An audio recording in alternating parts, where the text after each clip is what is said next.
We're going to drain the swamp of corruption. Drain the swamp. And that's what we're doing. We are going to Washington, D.C., and we are going to drain the swamp.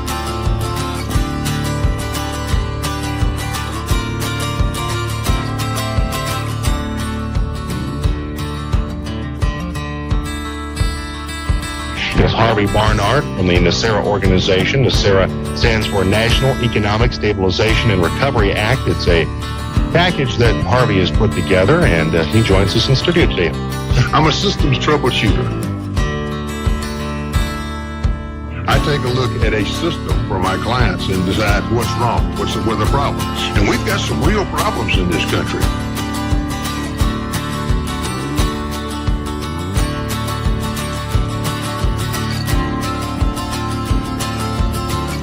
This time next year, we're looking at a $6 trillion debt. NESARA is the only bill out there that says we get rid of $1 trillion worth of debt up front.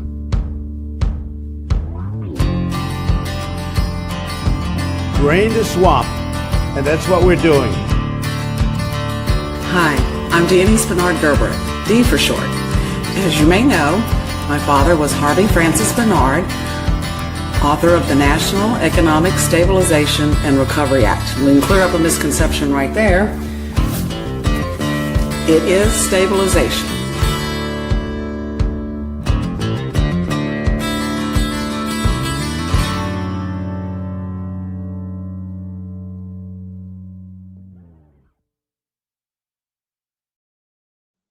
All right. Good evening and welcome. I'm DIONESE Barnard Gerbrek, and here with my partner and friend, FCB. Welcome to the Real NESARA Show. We have got a great program tonight. Lots of things in stores. We'll do a little grifter report and talk about that a little bit. We are going to be doing chapter 4, and that's a really good chapter. A lot of good information in there. And of course, we have the long-awaited interview with my mom, Jean Barnard, and so we're really excited about that, and a couple other little surprises. So, how you doing, FC? Good, darling. Good. I just, being busy, as you know. That was great. I love the interview. I must say, Good. Your mum is a cracker. She's awesome, and I could watch it, and I could see Harvey's work. You know what I mean? Right. You know what I mean? And also the life, her life story, his life story. It was amazing. You're going to get a lot out of it. That's all I'm going to say, guys. You're going to get a lot out of it. Yeah, it's really good, and yeah, I thought she did good. So, no, she was amazing. Yeah, she has a lot to say. So, really interesting tonight. So, and it was great having those 3 camera angles too, Dee. I mean, I want to say thanks to Jed, your husband. Thank you for getting me that material and putting it together. It was great, guys. It was how can I say it shows the real, shall we say, side of NESARA, if you know what I mean. Not just the woo-woo and all that, the garbage that we hear from the dove of dumbness, right? Right. I can't say it the other way, right? Right. But it actually is real people with real issues, guys. That's what it is.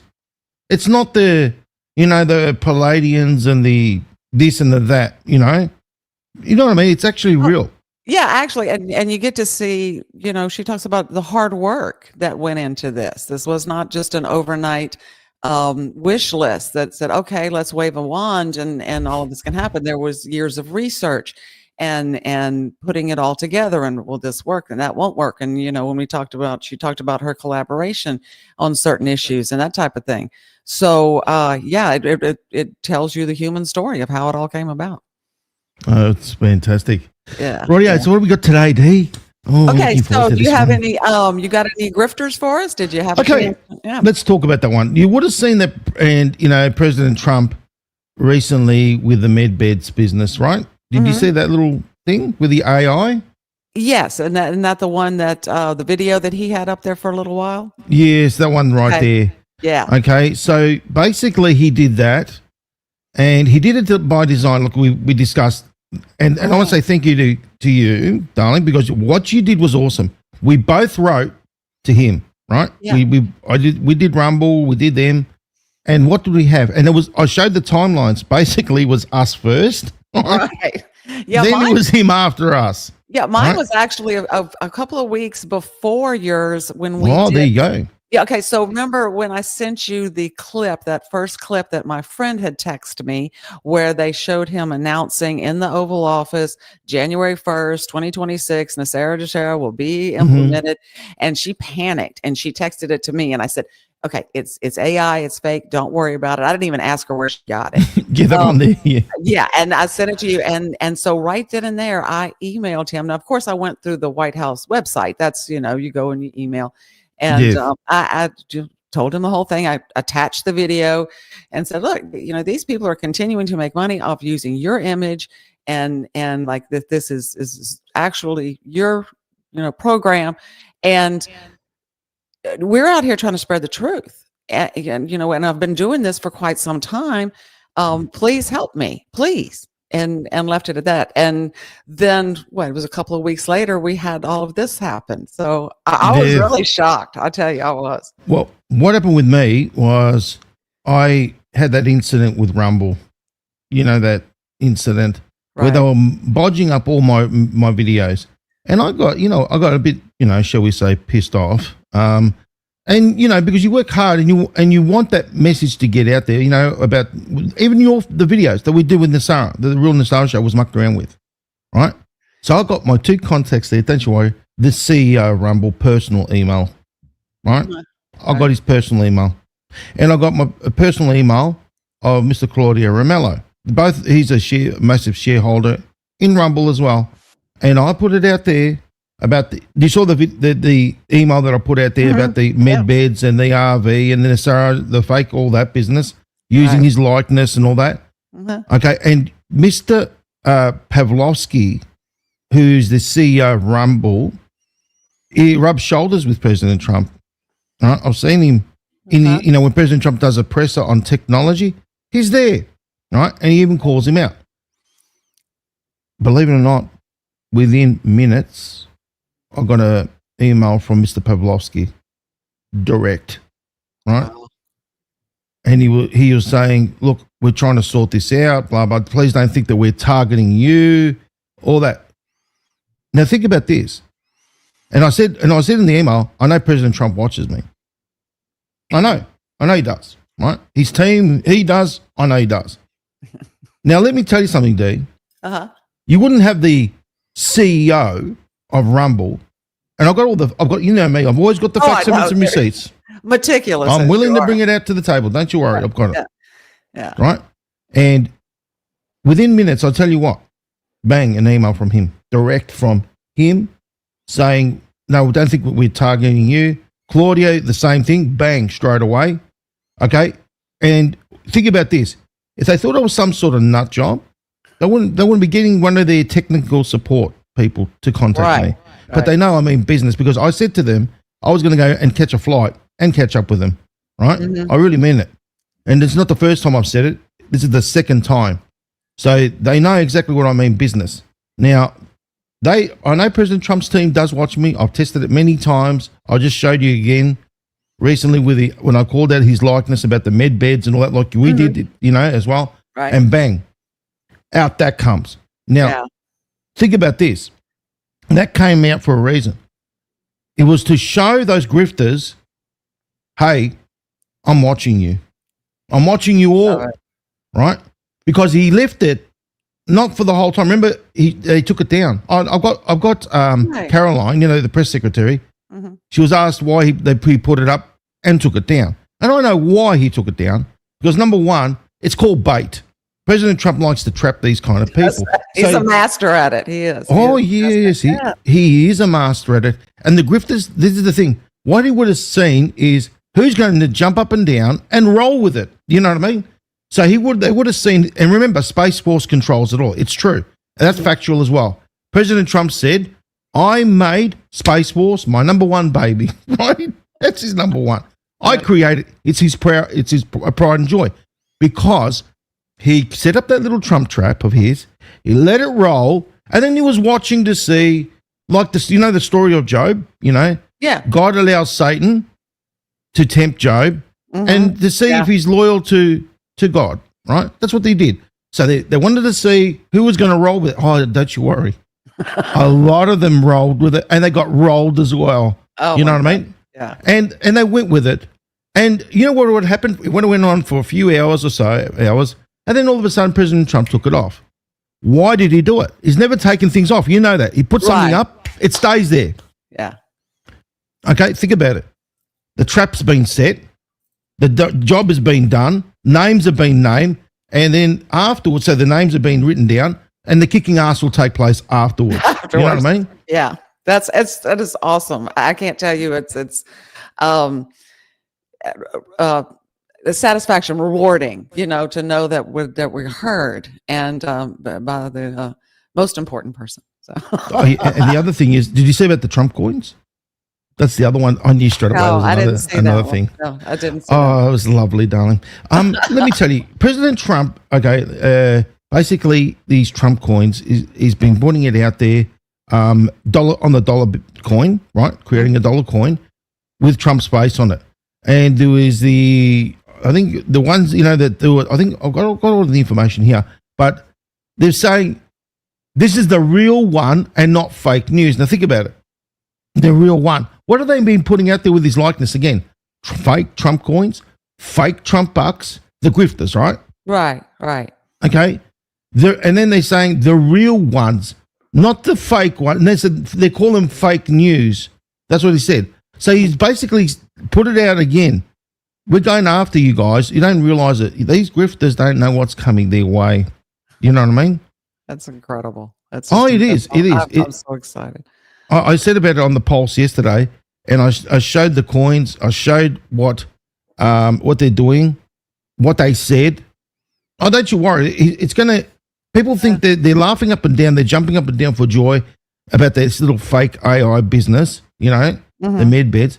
But let's have – you know, I've got the little video if you want me to play it with Caroline's little retort with a reporter. Yeah, I haven't seen it. I'd love to see it. Okay, let me just tee that up. Yes, it's a trap, darling. That's all it is. It's a massive trap that is waiting for them, and there's not going to be any coming back from them. You know, no, it won't be any coming back for it at all. They're basically going to be screwed after this, and they deserve to be, all of them. Okay, so here we go. Let's have a look. Whoops, where am I?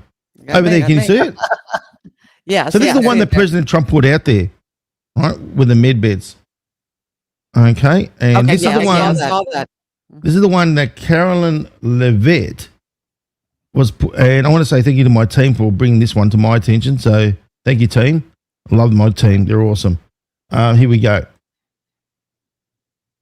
Oops, let's get it. First thing I want to ask about. Can you hear that? Video that the Yeah, president I can hear it. the other day. It was an AI deepfake of himself talking about something called med beds. What was he trying to communicate to the public there, and why did he delete it?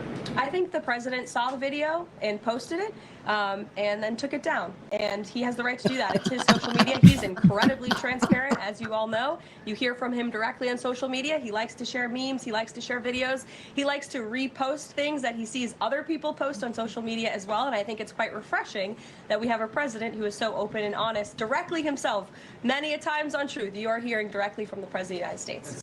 Oh, yes. No, we love hearing from him. And then Wiki decided to chuck something on, right? Okay, so I wanted to have a read of this. What do you reckon, Dee? Like, you know, obviously we're doing the Grifters report. Med beds are non-existent, okay? It's something that they created from, you know, like the QFS, like, you know, Charlie Ward, like I said about the ISO 222, right? So they use, say for an example, like the that kind of thing. Remember, the instant transaction is to do with ISO 222. Good old Charlie Ward comes up with a grift, right, and bounces off the QFS, right, creates his little label there. Now, where does this little label come from? Star Trek or something like that, you know, something along those lines. They create a little Star Trek-y little label there, all right? And look at that. So the medical technology is non-existent and conspiracy theory alleging that they can cure any condition, right? Now, your mum spoke about this, how, you know, in the interview, which I don't want to spoil to any, you know, spoil it. Yeah, But spoiler. you know what she said, right? When it came to this business, that, you know, that these grifters take advantage of people's goodness. That's how they operate, right? And then, look, I've shown the real facts, right? So basically, what they've done is they've created this thing, the MedBeds label, like the QFS, right? Like the fake NESARA GESARA business, right? And what they do is they use people's goodness against them, and they build up this hopium. Yeah, and it's like everyone's sucking on the hopium pipe, and realistically speaking, they're not looking at what's factual. Now, I've shown what's factual. Yes, there's technology and real technology, and I've shown this, and they're in the process of developing it, which is regrowing limbs, regrowing organs, stuff like that. That's real, right? I've shown real facts, real documents, real everything. So what I'm saying is it's not a downside, there's an upside, you know. So there is technologies that exist. Excuse me, but there's scalar energy. You know that we yes. talk about, and that is something real. I've had some personal experience with it, and it's very beneficial. That's right. So there are technology that do exist. However, what these grifters do is they jump on the MedBed bandwagon, and then they start putting all these AI videos, like what President Trump, he made an example of it, you know. So then they link it in with JFK. They link it on Telegram, TikTok, all that, because you see it all over the place. It's like a VD rash, right? To be quite honest. Then look at this. So you go here. This is where about President Trump's recent thing. So they put it up here. The origins and spread. So we've got QAnon. Now, as you know, Q says there's no QAnon. It doesn't exist. Right. It's a label that they created, right? I guess I'll tickle. Now, what happens is you've got these entities out there, and all they're doing is painting us with the same brush. Yeah. You know what I'm saying? Oh, sorry. Mm-hmm. Okay, so people saying I'm getting echo. Okay, yeah, I've got an guys. echo too. Yeah. Is that better? Is that off? Hello? Yeah, that's a little bit better for me. Yeah. So basically, think about it from this perspective. What they're doing is, to our real truth community, is destroying it. That's what they're doing. They're destroying it in every which way, shape, and form. Right. So what happens is these entities go out there and they put all these grifters, right? They go out there and they put all these fictitious embellishments. And what does it do? Everyone thinks that, for example, these are the leaders of the QAnon, and then they all paint us with the same brush. Same brush, yeah. That's what we're trying to do, is put the truth back into the word movement. Let me just, so I'm clear on this.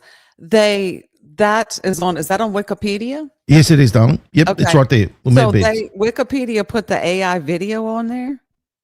They put shall we say, screenshot? Yeah, that's what I'm trying to get at. They put that screenshot up there. There you go. Oh my gosh.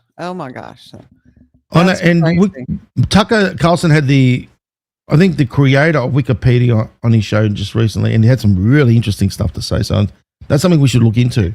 Yeah, I think so too. Well, I've been trying to fight against Wikipedia because they have Harvey as they have the wrong bill name, and I think that they may refer to him as the CIA agent. Of course, now lower down, they do go into the conspiracy theory about the Dove of Oneness and Sinead Goodwin and all that. But at the very top, it's misinformation. And again, you're fighting the machine. it's pretty hard. So, yes, unbelievable. So you can see, look at that. So you got the claims and debunking area, and it talks about holographic diagnostic. Now, what are they doing? That business right there, it's all AI. Right. These videos, these images, and look at that. They made an example right there, AI generated.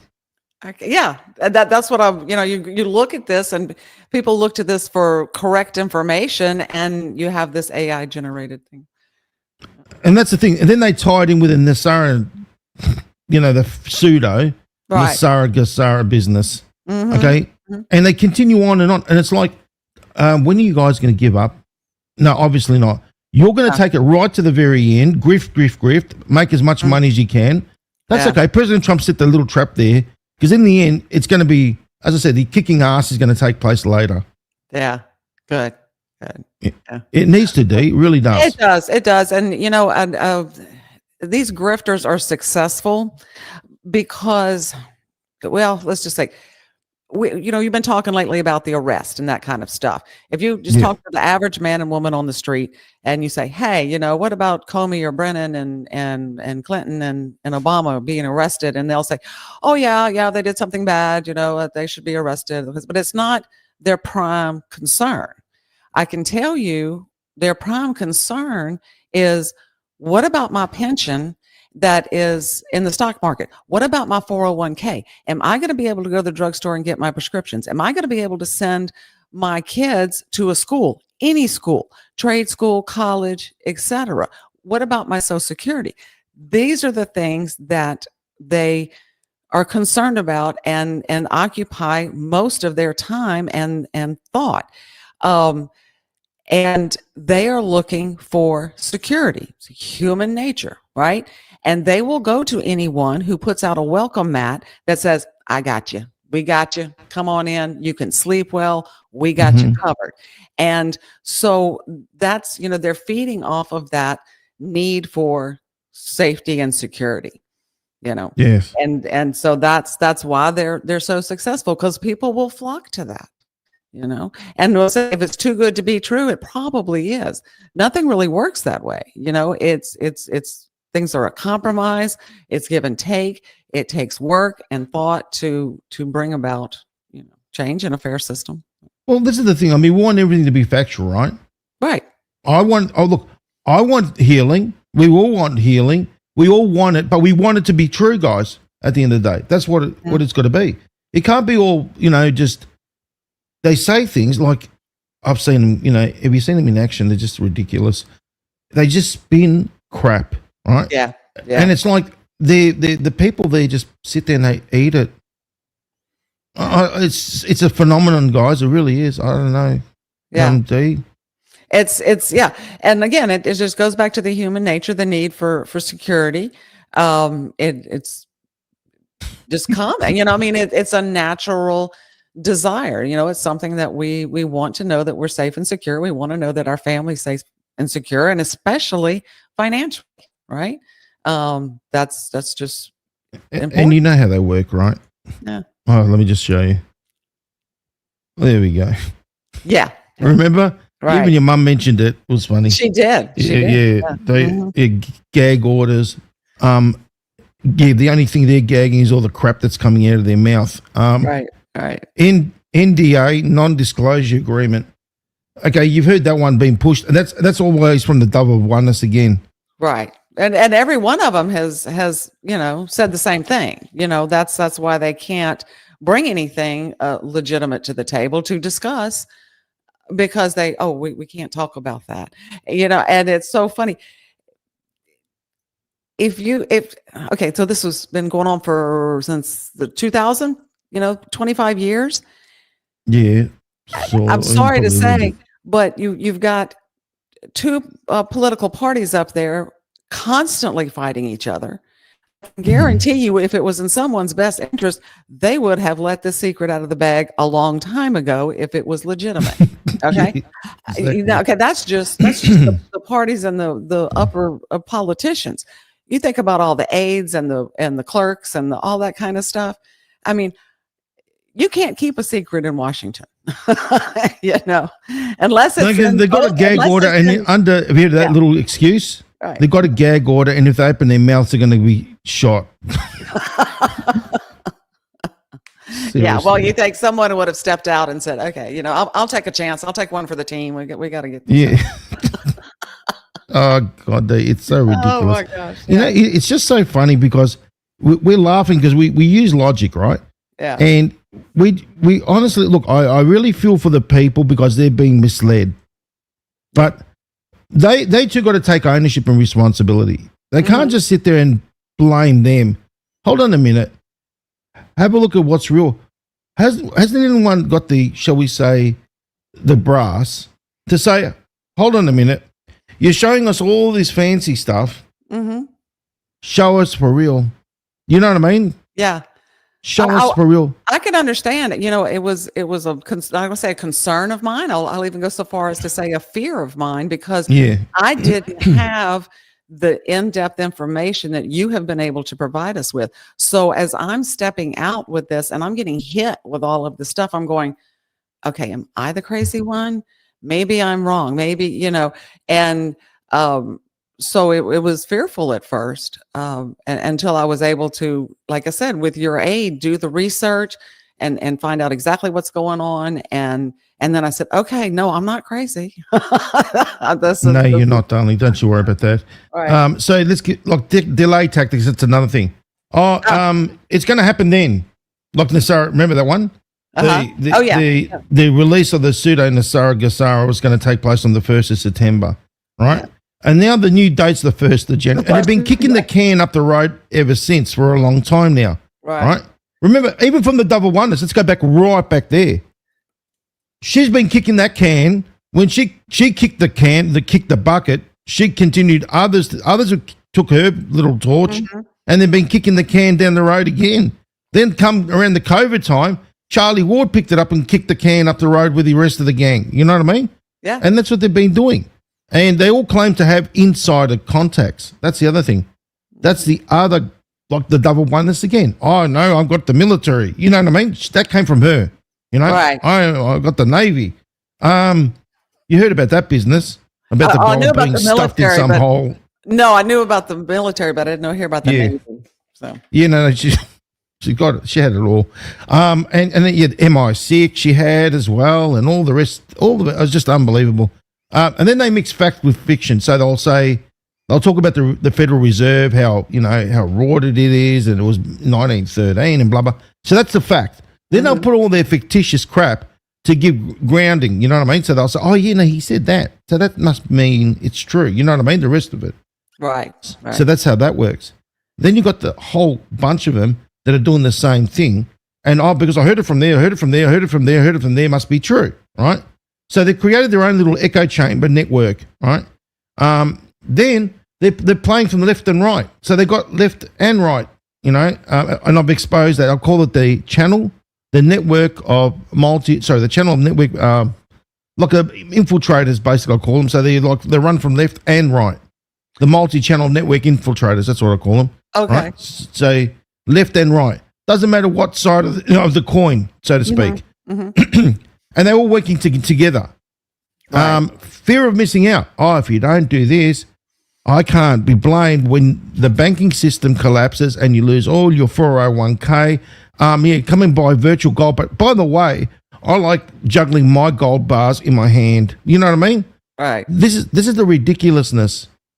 Yeah. And it's, also this plays into the hands of controlled dissent, right? Because like I said, as long as we're quibbling with each other, this is true, that back and forth, then we don't look at the real issues that are going on, and so it makes it worse to keep people arguing amongst themselves about things that are not even real. Like, for example, we've got Ninja 2. I just want to bring this up. Yeah. Okay, Ninja, how I'm going to finance my humanity project? Well, let me tell you something. I ain't going to be the Zimbabwe dollars, right? That's a scam of Charlie Ward and the gang, right? I ain't going to be like that. So anyone that sits there and says, believes the garbage of Charlie Ward and the Zimbabwe dollars, no, don't even go there. You're going to be basically disappointed in the very end. I'm just basically trying to save people from that disappointment, and I've been showing them on the Kraken, right, as I've exposed it all. Now, look, I want you to read this, Steve, because this is very important, the con artists, right? So read that, what I've got there. Okay, so what you have in con artists blend factual elements with fictional embellishments to, I think it's deceive and manipulate, creating a believable yet ultimately false narrative. This tactic allows them to gain their victims' trust and exploit their vulnerabilities. Here's how a con artist mixes facts and fiction using real names and events. Con artists may incorporate real people, places, or events into their stories and make them seem more credible. For example, they might claim to know a prominent figure or allude to a recent news story to establish a connection with the victim. Shall I continue? Yes, continue. Okay. Fabricating personal history. They often create elaborate backstories that include elements of success, wealth, or personal connections to gain sympathy or admiration. Admiration, yeah. These fabricated details might be based on real life experiences or aspirations, but they are twisted or exaggerated to serve their deceptive purposes. Creating a false sense of urgency or opportunity. Con artists frequently use time-sensitive situations or exclusive opportunities to persuade their victims, or to pressure their victims into making quick decisions without proper reflection. They might claim that a limited time offer or a rare investment opportunity will soon disappear, creating a sense of fear of missing out. Oh, FOMO. Yeah. FOMO. This one here is pretty big. Yeah. Exploiting emotions. Exploiting emotions.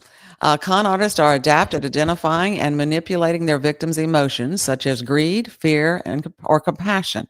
They might play on these emotions to cloud their victim judgment and make them more susceptible to their schemes.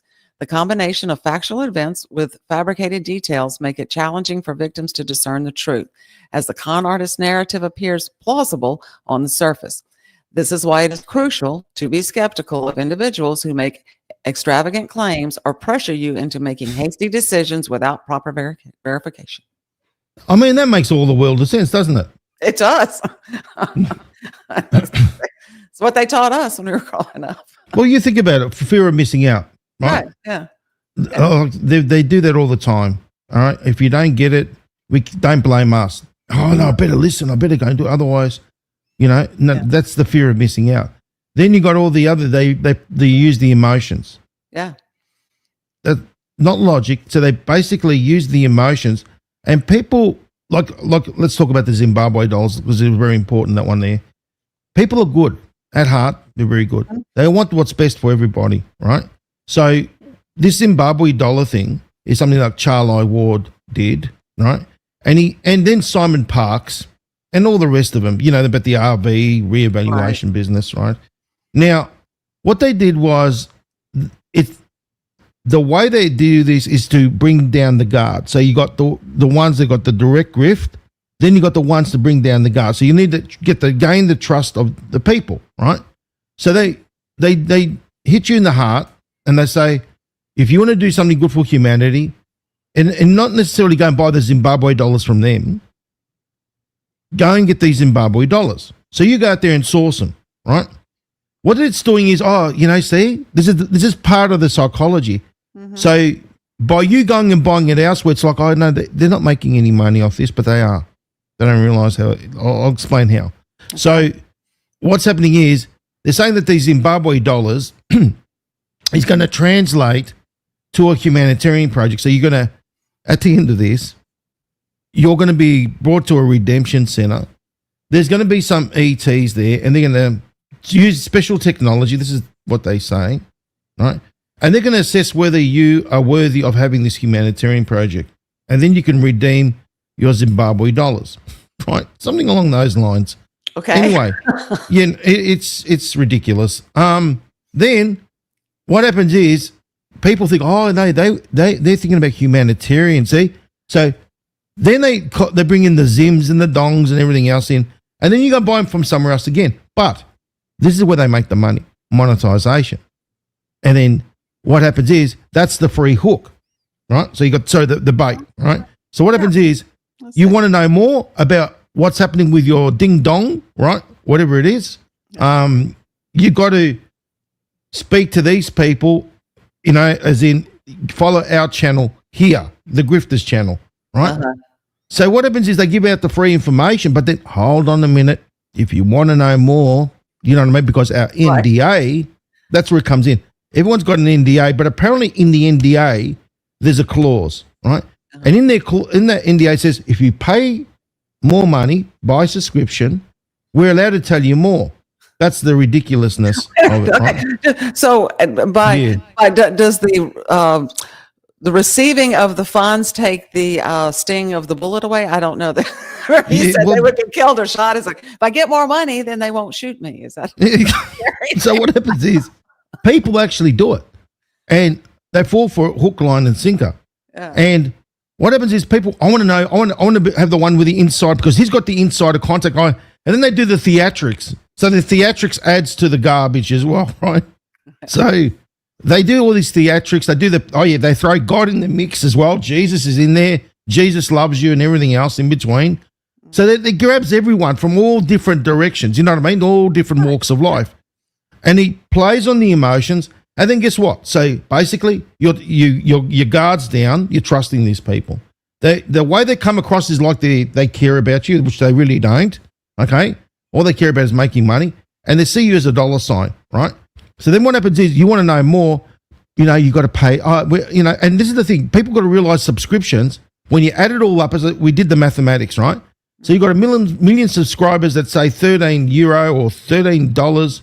You do the math month. So that's 13 million. That's a lot of money just on subscriptions. Then they sell, their sponsors, their sponsorships. Then they got their wares, their merch, their this, their that. And you can see what a big enterprise it is. And then they start doing their little seminars, and they make a shitload of money off there as well. Because people want to, rub the shoulders with the stars, the internet dickheads, pardon my French, right? Sorry. Yeah, no, that comes out in me sometimes, so I have to. Well, no, I'm saying, they're playing on their victim's ego, Yes. And I know something you don't know. Gossip and inside information is a definite ego boost, right? Because it makes you feel empowered. And I got mine, you got yours. Oh, you better, Yeah, and then what happens is these you got the ones up the top like Charlie Ward and all the rest of them. They circle jerk. So basically, they get together with all these others, and then they spread it. So they create a network, right? It's a whole massive network, and then we're on the echo chamber effect again. Like with the mainstream media, when you got the ones up the top six that control it, right? Right. And then it all spills out to different places. Oh, I heard it from here. I heard it from so-and-so. I heard it from there. So then it becomes fact. They don't need to show any facts. That's the thing. They don't need to show, because everyone's saying it. You know what I mean? So therefore it must be factual. You know what I mean? This is that's the psychology. And think about that. That's Mockingbird again. Right. You know what I mean? Yeah. They're citing, I'm citing this article over here, or this news reference here, or whatever. And so that gives it legitimacy. You know what's funny? You got these, and then you got these, as I said, the articles that have been created by grifters again, right? So that, these websites with their news, right? And then what happens is all this network, they're all putting their fiction on the one page, or, everyone's, and then see it's on Real Raw News. That's another fiction. And then you got all these other places, like the other ones I showed you the other day. And there's so many of them. That's the thing. There's so many of them. And then they're talking about ETs being involved with, NESARA, GESARA business, you know what I mean?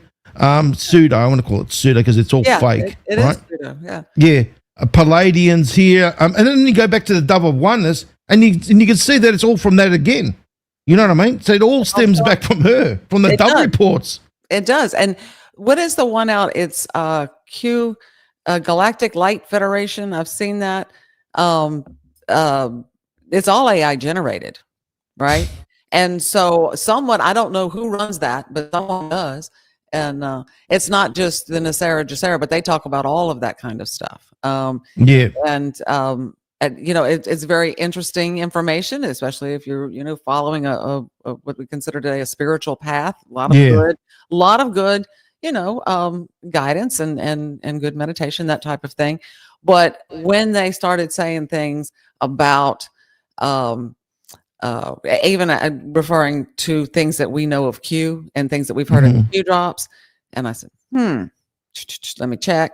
And then they came out and started talking about NESARA, GESARA, and I said, hold up, Because I know the truth, and that's not it.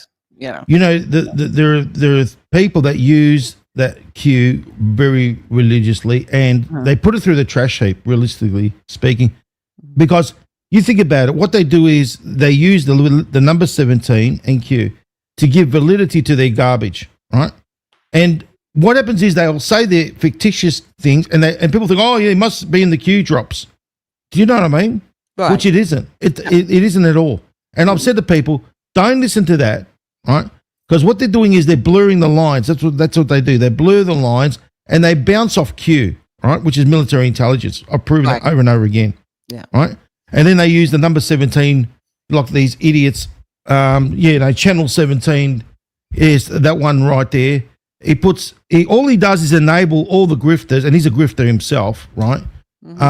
And realistically speaking, he's committing treason on a daily basis by taking his people down the merry-go-round of bullshit. And he uses number 17. It's like, do you see what I mean? And everything that he does is based on thin air. You know what I mean? Everything that he does.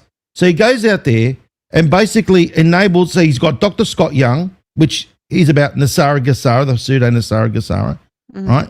And all the rest of the gang, all of them, and they all get together. Now, his speciality is circle jerking. That's what he does, okay? And these entities, all they do is they bounce off to each other, and then it gives validity to what they're saying. Do you know what I mean? Oh, yeah. It's shame on them. It really is. It is. And that's what I'm saying to people. You've got to take ownership and stop enabling them. You come here and you want to know the truth, right? Right. We're giving you the truth. We're showing you the hardcore facts, evidence, and receipts. D's got it right in their hands. That's right. Then you go off to them and you sit there and enable them. No, you're as bad as them then. Sorry. No, I have to call a spade, D. Yeah. It is, and it's a shame, and they've been allowed to get away with it. Like I said, I don't think they ever expected me to step forward. Even if they knew or cared that there was a real National Economic Stabilization and Recovery Act, I don't think that they probably just referred to Goodwin's work and took it from there and never even bothered to question.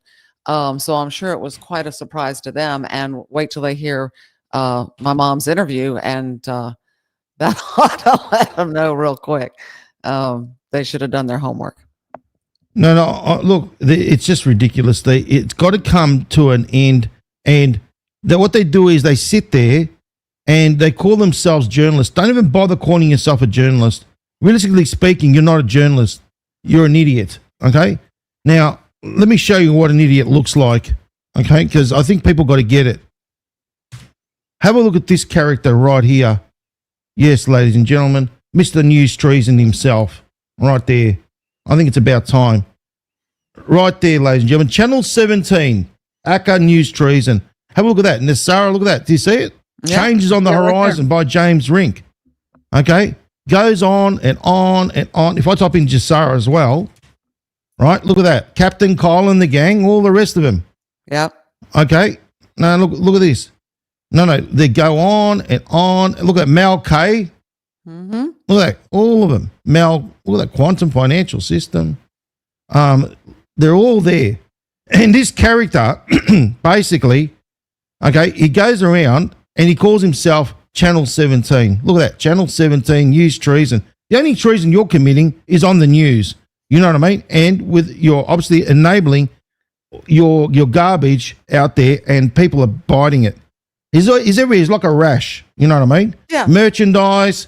He grips. He sells olive oil. You know, it's ridiculous. The snake oil. So. Yeah, snake oil. Yeah, it is. And like I said, it's back to the human need for security and safety, and that's what they that's what they capitalize on, and it's a shame. So it is. And no, let's continue on, Donnie. You ready? Talk about the grifters all day long. Okay. Well, you know what I mean? Well, we'll start with chapter 4. Okay, chapter 4 in Draining the Swamp, the NESARA story. Look, guys, it's available on Amazon in paperback and Kindle, also in Barnes & Noble with their their online platform, kind of like their Kindle.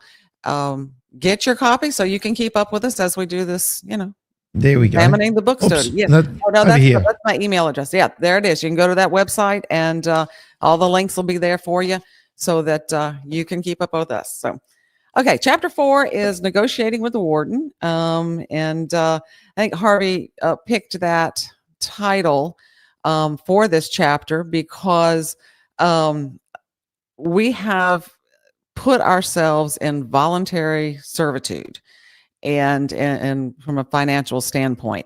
And he illustrates this very well, and he talks about how we went from being trading with each other to actually being considered a merchant through the changes in the laws. And really, it's very fascinating. So we'll start off first. Page, I think first page is 98. So page 98. Yeah, and it's just right at the top of the page here. Yep. That's section 1. And it says, America is an institution and its citizens are inmates here. America is the okay. Yes, I think this is worldwide because this is not just America. I'm telling you, this is everywhere. And later in the paragraph, he says, America is the freest nation on earth. Almost anyone will confirm it. Ask Ross Perot. He says that the citizens own this great nation and the public servants work for them. That sounds good, but not strictly correct. He says this is a little bit further down the page. Almost all Americans are willing slaves. They abdicate freedom because it entails responsibilities. This is a human characteristic and not limited to contemporary Americans. So, what he's saying is that we've given up our responsibility and exchanged it for security. He actually uses the example of Moses and the Israelites. Moses took the Israelites out of Egypt and into the wilderness. And although he tried to teach them the law and make them understand, okay, you are sovereign individuals, they kept running to him for, get us food, get us water, get us our basic needs, and that kind of stuff. And so it just set up that kind of dependence. And in fact, that's on page 98 as well. Let's see. I'm not sure where it makes perfect sense. When I read that statement about the inmates, right? Mm-hmm. Number one, what is the word citizen? What does it mean to be a citizen? I'm sure you've dissected it, so tell us. Okay, so a citizen, if we got, the US corporation, right? Which it is, there's a corporation. Then you've got your sub corporation, which is within the states, how they operate. Now, the citizens are the employees. So we're like the employees of that corporation. That's what it means. Okay. I see what you're saying. Does that make sense in that arrangement? Yeah, it does. It does make sense. And I can show you kind of how it came about through the courts and how we have confused natural rights and civil rights. There was a little handout that I gave you, says natural rights versus civil rights. Okay. Yeah. Let's have a look which one it is. Okay. Not the trading freedom one. No, it's natural rights versus civil rights. Oh, here we go. Got it right here. Okay. So I'm going to talk a little bit about our abdication of responsibility and excuses. Back to what I was saying about Moses and the Israelites and to bring that into a modern day example. People do not want to be responsible for everything, and they blame everything on other, everything from it's not my fault because I didn't have a good chance in life, or it's not my fault for this, that, or the other. Okay, here's page 99 is what Harvey wrote.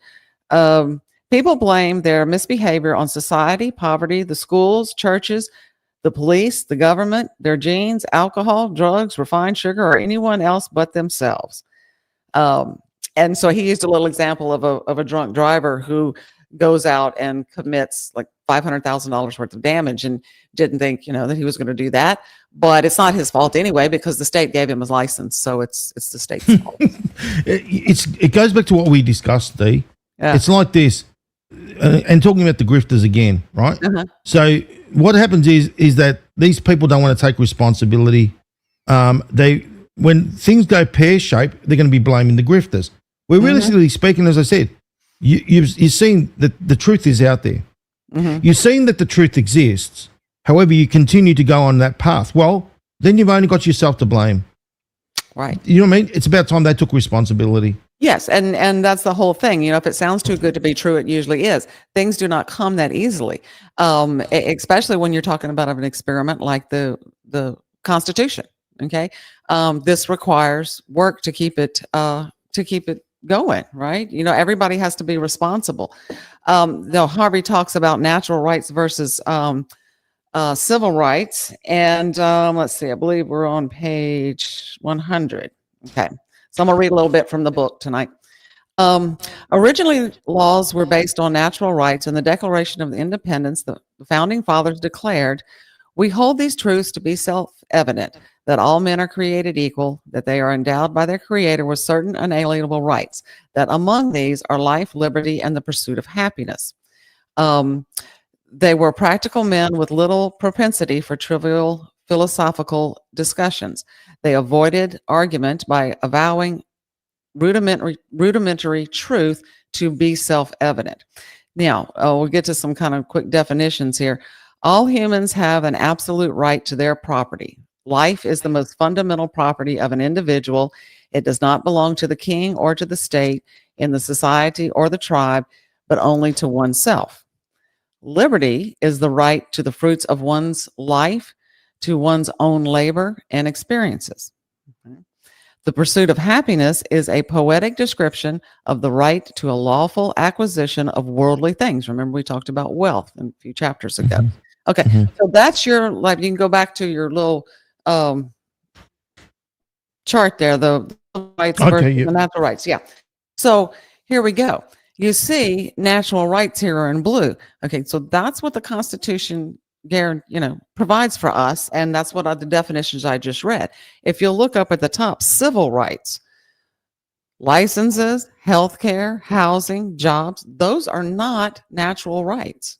Okay, now we have through the decades of time not only become to think of them as natural rights. So many people think of them as human rights, and we also now, after being conditioned mentally, think that we're owed that. The government owes us that. The government basically have been making us think that we're the employer, right, and they're the employees. Right. No. Let's talk about we are the slaves, okay, and they're the slave masters, and they're the one. Think about this: anyone that goes and works for the government, it's like they're one that's like what they call the lotto, so to speak. That's the deal. But you know what? Licenses. Let's talk about licenses. Oh, we're going to get to that in a little while. Yeah, I got a whole section on licenses. You keep going, Don. You keep going, and then we can talk bounce off. Yeah, I just wanted to show so that people would be on track with where the distinction is, where I'm drawing the distinction. Page 102, top of the page, paperback. Harvey says, civil rights are privileges created and granted through an edict or legislation by a benevolent government. People frequently confuse civil rights with natural rights and human rights. That was just what I was saying. Now, I'm going to relate this to by talking about the late great George Carlin. I don't know if how many people. Okay, I'm a big fan of George Carlin, and he did a whole little skit one time on rights, and he was very intelligent man. He could see above the BS, and he said what he said about rights was, it depends on who, if someone grants you a right. If it's something that can be taken away, it was never a right to begin with, certainly not a human right. And he was spot on. So, but I think, how did we get here? And that's kind of important. So you want to go back to the outline real quick, and I will pull out my other, sorry, y'all, I got papers all over my desk. As usual, you know me and my little papers. Yes. Okay. So, laws and rights, and you shifted from natural rights to civil rights. And this happened because, of course, changes in the laws. Now, the lawyer politicians undermine natural rights by promoting civil rights and adhesion to contracts and equity law. What happened in 1938, or prior to 1938, there were two types of courts. There was a court of law, and that covered legal rights, property, and contracts. And then there was what they called courts of equity, which handled fairness issues like injunctions or trust, right? In 1938, Congress made one unified system, combining those two elements. Now everything is called civil action. Effect of the old distinction between law and equity disappeared. Now all cases are handled under the same rules, and that would be legal rights, property, contracts, fair injunctions, trust. Okay. Now it goes a step further, and we begin to talk about natural rights, contracts, and waivers. Okay. So everyone has natural rights: speech, silence. The right to free speech and the right to remain silent, which is the example that he uses. So sometimes when you exercise a right, you give up another right. And that's a really good example. You have the right to remain silent. You have the right to free speech. Well, if I decide to speak, I give up my right to remain silent. You see what I'm saying? So it's an exchange there of rights. I'm knowingly agreeing to do that. So I've waived the other right in effect.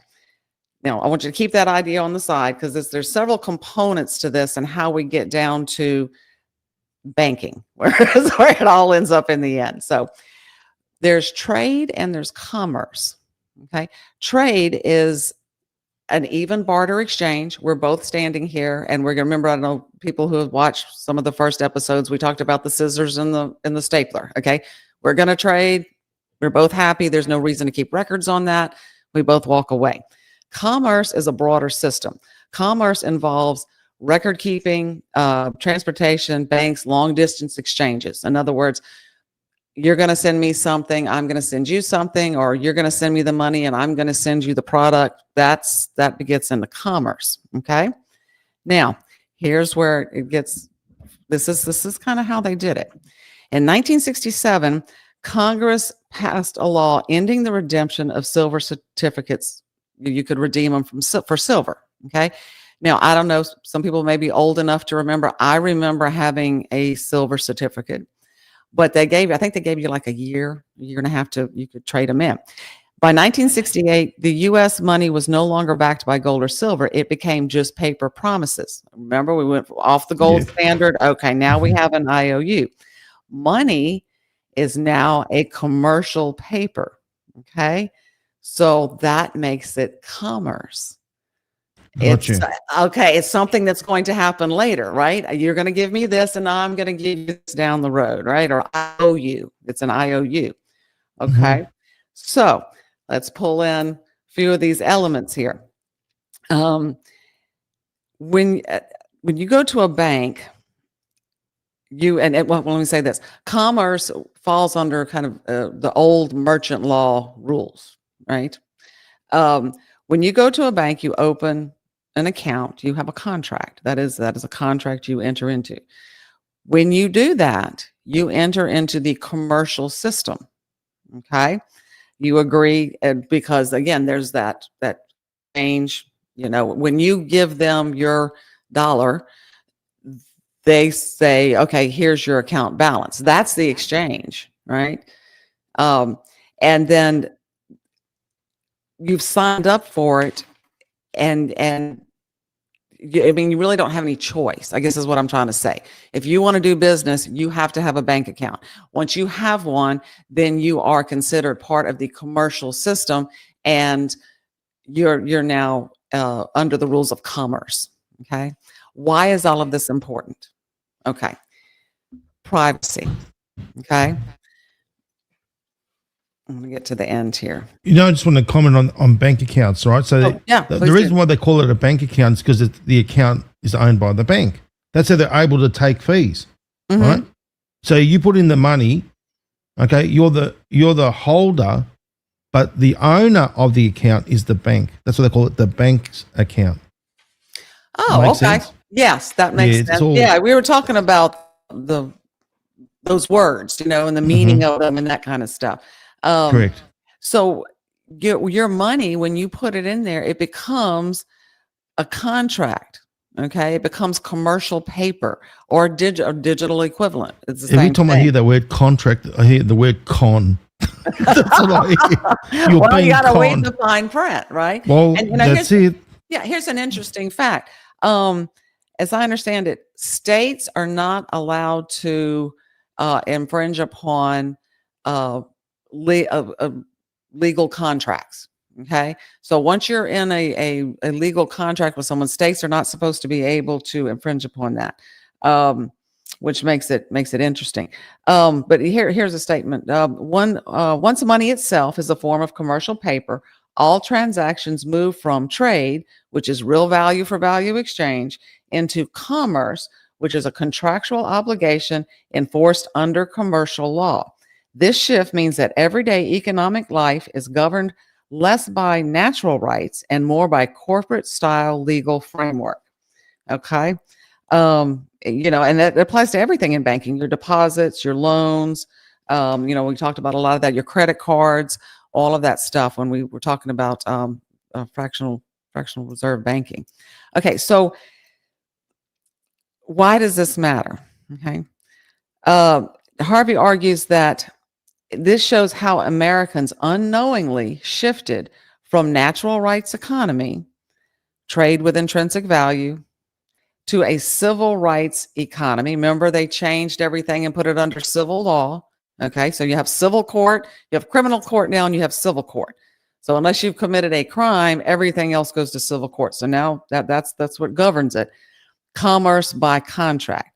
Once money itself is commercial paper, the legal framework around commerce applies everywhere, which explains why courts treat disputes as contractual, not constitutional.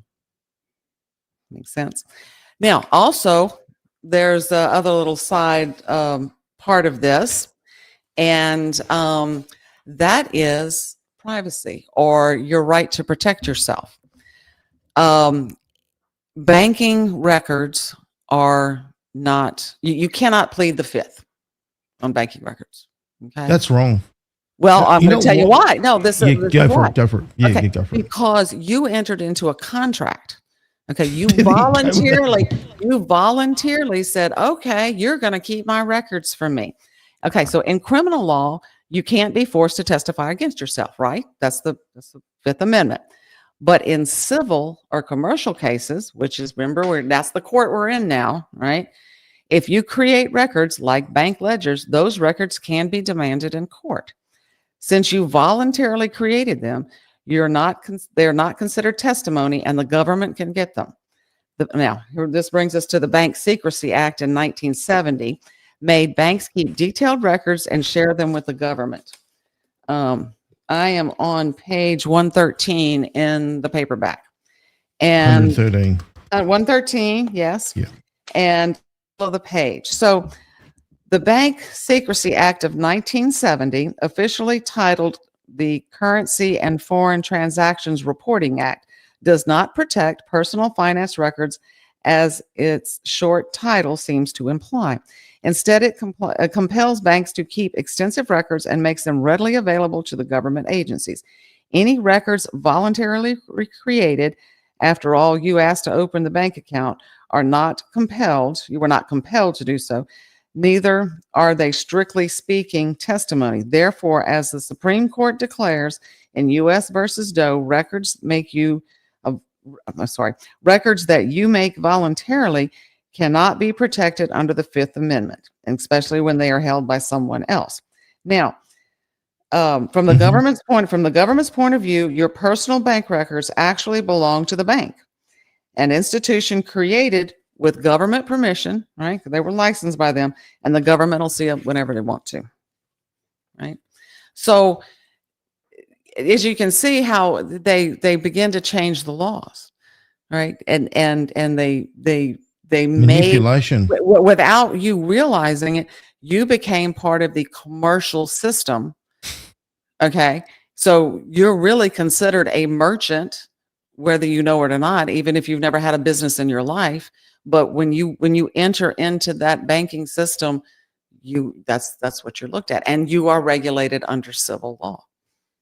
So yeah, it all makes a world of sense, don't worry, because it's, you know, obviously that's right, Carol. The crooked bastards, all right. Yeah, they suck at everybody in without them even knowing about it. And that's the thing. You think about it. How do they do it? Well, they keep people, oh no, look over there. Don't look over here. What's going on? That's why I say about the world of entertainment. You know, the world of entertainment was created to keep people's mind in a state of containment, right? Ment means the mind. That's Latin for ment. So anything with the word ment on the end means the mind, right? So enter state of containment. You're not going to be focusing on what laws and things, nefarious things they're doing right under your very nose. Right. You know what I mean? And then you're in a state of dead slavery. So you're occupied trying to, you know, keep your head above water. You got the nose to the grindstone. You work to the bone and you're tired. And you don't have time to go and do real research and find out what's really going on. And the terminology doesn't help either. You know, like we just pointed out, Currency and Foreign Transactions Reporting Act. Well, that doesn't sound like anything to do with my, you know, bank account and that I have to turn it over to the government. You know what I'm saying? I guess the point I'm trying to make is that they confuse the issue by changing the definitions of words as they go. Yes, I mean, look, very valid point to We the People, 1776. Bread and circus. It's the same thing back in the Romans, the old days. Bread and circus, feed them bread and circus, keep them entertained, and we can do whatever we want. You know what I mean? That's exactly what they've been doing. That's exactly right. That's exactly right. And so, yeah, we'll turn that. I've got another quote from the book, but okay. So how do you get out of that? You know, you have to change the system from the ground up. You know, you can't, you know, there has to be provisions for people's privacy. And that's one thing, HARVEY'S NESARA, you know, with the tax system, and you can, you know, I'm not saying get rid of digital currency, you know, I mean, digital banking or anything like that, but there's got to be some kind of provisions put in there for the people, so that they do, you know, maintain some privacy, other than, like I said, you know, of course, in the tax proportion of the bill, you can keep your receipt. You don't have to, you know, when you get to the banking industry, then, you know, we have to look at some reforms there that are more, for the people, I guess is what I'm trying to say, where you're not giving up all of your rights, you know, just to open at the moment account. The whole system is rorted. The what? That's the whole system's rorted. It really is, and it's wrought. It's basically wrought what they've done. Okay. Wrought. Yeah. Okay, I see what you're saying. Yeah. Yeah, it's wrought. It's basically needs to be destroyed completely. Right. And the power, as President Trump said back in his inauguration, giving back the power from DC back to the people. Yeah. Now that means getting rid of all these establishments, like the IRS and all their manifestations worldwide, and the Federal Reserve. Now, the Fed Reserve, that's based in Washington, D.C., and it connects up to everything. Now, the world's gold, the majority of the world's gold's kept.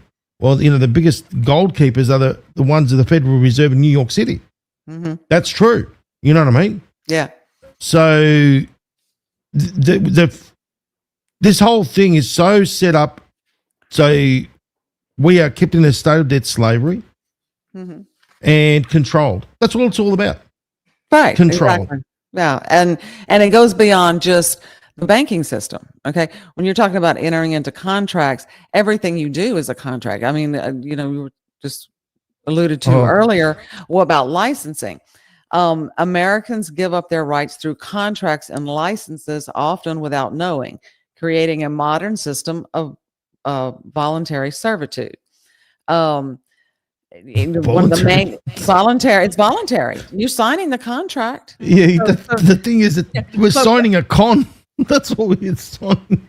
sign the contract. But Yeah. the system has been set up so that you cannot operate without signing the contract. You know, you talk about social security numbers and all that kind of stuff. Exactly. You can't do business. You can't exist. You can't maneuver around without being a part of that system, right? They've made that impossible. He uses driver's license as an example. Quasi contracts and driver's licenses. I had a little screensaver, a screen thing on that I shared. Which one? On trap of licensing. Okay. Oh, you got it right here. You Okay. really rolled up the chat. You realize that? Oh, what did I say? Are they mad? No, you really rolled it up, and that's great. I mean, it's great. We want basically people to feel that passion. You know what I mean? Good. Okay, so what this is saying, and I think it's just common knowledge, but you know, you need to be reminded of these things because there's such a part of your daily life, and you just run through it, and you don't even think about it. You know what the implications are, you know what's really going on. The trap of licensing is okay. A natural right to travel. As a human being, I have a natural right to go from point A to point B, right? Correct. Okay. That's what I wanted to talk about. Okay, right. That's what here we are. So Yeah. they redefine that as a privilege. Okay. Therefore, you need a driver's license. You have to have an driver's license application. When you get that license, you are entering into a contract with the entity that give it to you, the DMV or whoever that is. And then you are back into, now we've got the court of equity enforcement, but that puts us back into either a civil court, or if it's a criminal offense, you'd be in criminal. I mean, you know, that's a little separate. You know, if you commit a crime behind the wheel of a vehicle, you'd be in criminal court no matter what. But if you have your speeding tickets or you know, whatever other infraction you've made, then you got to go down there and pay your fine. Same things with all kinds of permits. You know, let's expand this. I want to build something on my property. I own the property. Well, I can't just do that. I have to go submit plans. I've got to get them stamped. I've got to get inspectors out there. I have to buy all kinds of permits, you know, and that kind of stuff. Again, and every time you sign your name, you are entering into some kind of contract. And I can see that President Trump wants to undo all this. You can see, like he's talking about, remember the permits, remember what happened in LA, how they're trying to get their permits to build, right? And they're taking forever. Yeah. So that makes, you know, he's trying to get rid of that whole system. Yeah. Now that makes perfect sense. I mean, we're travelers. Now, drivers are commercial. So what have they done? They suckered us in again. Like you said, through the contract. Through the contract. Right? Everything is Yeah. through the contract. And once they lumped it all in one legal area, then everything became commercial. Everything became merchant. All the contracts fall under that area. Well, that's where when the police ask you for your name, it's to acknowledge your corporation name. You realize we're capitalized, right? That's part of the corporation. Right. Uh-huh. So the moment you acknowledge you're entering into a contract with that policeman, okay, people, it's best to say, I don't answer any questions. You know what I mean? Mm-hmm. That way, by saying that, you're not entering into a contract. Right. Because you got your rights too. I think, haven't you got doesn't your rights? Yeah, you do. And I think a lot of people, they're not, in order to effect something like that, which would not cooperating with the police officer or whatever, if you don't have a driver's license, you better know your constitutional law and you better know it. I have heard of people who traveled, okay, did not have a driver's license, but they were well versed in what I'm talking about. And when they went to court, the judge said, yeah, thank you very much. Have a nice day. And let them go. Okay. But this isn't something you can just do. And here's the other thing. Once you've signed, once you're in, you're in. Okay. We're not advising you to do that. No, okay? That's what I'm saying. I just want to make something clear. if you're going to do something like that, you better know your stuff. Yeah. Yeah. You- And like no, they you said. can't. You can't do that in today's world because you're already in the system. Yes. You know? If you have a social security number, if you have a driver's license, if you have a bank account, you're in. You know. Well, that's it. I mean, once you go on that road, that's what they call them. Everything's with maritime law. You realize that. So the terminology, they call them lanes. You know, when you're changing lanes, it's actually shipping lanes. When you got those little things on the, you know, in the middle of the road, they call them traffic islands. Everything is maritime based. You know what I mean? And when you go out there, you're susceptible to their, you know, their laws of the, you know, and it's not the law of the land. That's true. The law of the sea, basically maritime law again. So you're working in the corporation within the system. So you got to know what to do. You got to know basically if you're going to go out there and say things, you better know your stuff. Yeah, better. Otherwise, you're going to you're setting you're yourself going to be in up a for whole lot failure. more trouble than you want to be. Just Yes. and Because- but they know that, and that's the way that. I just want to make it very clear because I know, look, people really take our word, and it's very important that we're very clear, ladies and Oh gentlemen. yeah, I'm if not you're going telling to do you something like that, number one, it's your responsibility. If you want to do that, it's on you. Yeah. And number two, you better know what you're saying. Yeah. Right now, I don't advise anyone do that. I'm just saying that, you know, I knew people Yes. way in the past that did, but they were exceptional individuals. It is not Yes. something I would recommend. I don't do it. I don't know any, you know, I mean, I follow I the think- law. I follow the law. You know? I want to bring That's something in different because now. we had an email from a lady, you know which one, that was talking about a specific gentleman by the name of Sarge. Everyone knows him. Okay. Right? Now, he was going out there and making some certain advice, which he shouldn't have, Mhm. right? You don't go and advise people. I think it was to do with tax? Oh, You remember yeah. Dee? Yeah, I do remember Yeah. that. Yes. Yeah. So basically, Over here. yeah, he went out there, and this is what I'm saying. We take what we do very seriously. Mm-hmm. And what happens is these people that go out there and give advice that they shouldn't do, right? Let's be Mhm. honest. Right. Okay. Go out there, and what happens is there's always someone that pays the price. And then these people, like Sarge, right, go Right. out there and wash their hands clean of it. No, sorry, Sarge, you shouldn't be doing that in the first place because people Right. follow you and they watch you. And you don't go out there and you make that kind of advice. And there was a consequence to that action, wasn't there? Someone actually had to pay a fine. Right. Yeah. Let's see. Let's bring that up. I think it's very important, ladies and gentlemen, we get this ironed out. He would have all kinds of asks on how not to pay your income tax. I do not advise that. Pay your income tax. He gave instructions with sample letters to write and where to submit. Yeah, that's the one. Which Sarge was it? What's his name? Apparently, they reckon there's more than one. No, it's the one that you're thinking of. It says, my information here says Sarge Icons 2020. There you go. That's the one, ladies and gentlemen. Okay. Sarge Icons 2020. That man right there. He should learn to shut his mouth and not give that kind of advice to people, especially when he's not well versed in the area. And then that person that took his advice had to pay a consequence. No, she should go and send the bill to Sarge, and Sarge should go and pay for it. That's my advice right there. Yeah. Like I said, you're in the system. That's the way it is. You're here. You abide by the laws and the rules and the license. You're under contract. Okay. Think about that. Okay. You have signed that contract. You're now responsible. Okay. So this is the problem. I To mean, live up to the letter of yeah. whatever that contract says. So you do it.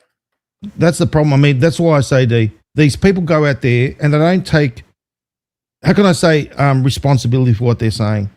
You know, and it's the grifters. They do the same thing over and over again. And Yeah, that's so sad. it's like you don't realize being in this kind of position. That's why I say the facts, evidence, and receipts. Facts, evidence, and receipts. Why? Because you can prove it, right? All right. But if you're going to go out there and you want to, you know, basically act like you know what you're saying, and you say whatever you're saying is based on thin air, or Sarge could have got it from somebody else. No, you should go and fact check everything. Mm-hmm. That's my advice. Because you know what? At the end of the day, people are going to blame, you know, go and blame Icons 2020 because he went in and opened his fat mouth. He shouldn't have done it in the first place. Sorry, because that person right there copped a fine. And as I said, Sarge, you should have the balls to pay for it. You know, sorry. Right. I Well, just that's don't true. like people getting sore. I don't rorted. either. I don't either. Yeah. And so people, like I said, if something sounds too good to be true, it probably is, right? So I don't know how you would think you would get out of paying your income tax with some letters. You know, I mean, it's without some kind of, you know, legal backing or whatever. And how he can claim this kind of stuff is beyond me. You know? That's what I'm saying. How they claim med beds, how they claim Right. NESARA, GESARA, and all that other stuff as well. Mhm. And they just keep. That's the problem, D. That's why we are where we are right now. That's why we got no credibility because of these entities out there that continue to do this. Mm-hmm. Mm-hmm. You know what I mean? Yeah, yeah. And it's like I said, all we can do is just keep getting the truth out there and letting people know you have to do your research, you have to get educated, and especially with NESARA. You know, this was a real bill, and we'll learn in the interview with Gene here the history of its trip to Washington. But you know, the bottom line is, and just right back to chapter 4 real quick. Yeah. Americans. Sorry, no. That's okay. I just want to do one thing real quick, just so people know that we're not mucking around here. Okay. Okay. That this is from an email. I'll just cut it from the email just so people can see that we're not. Okay. Right. It's right there. You can see it, guys. That's from the email, right? That we got. Mm-hmm. Yes, it is. Okay. So there it is. I used to listen to Sarge daily. This is Icons 2020. He would have all kinds of advice. So he gives that advice of everything. That guy should learn not to do this and on how to not pay your income tax, right? He gave instructions with a sample letters to write and where to submit them. I followed his advice to the letter and nothing worked in the end, right? It's like going back to that business of the court. Remember that court thing in British Columbia?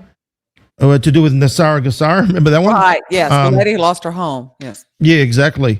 I did, however, end up paying late fees. So that was the end result, Sarge, from you putting that information out there. Now, you should do the right thing and give this lady her money. How stupid of me to think this would work.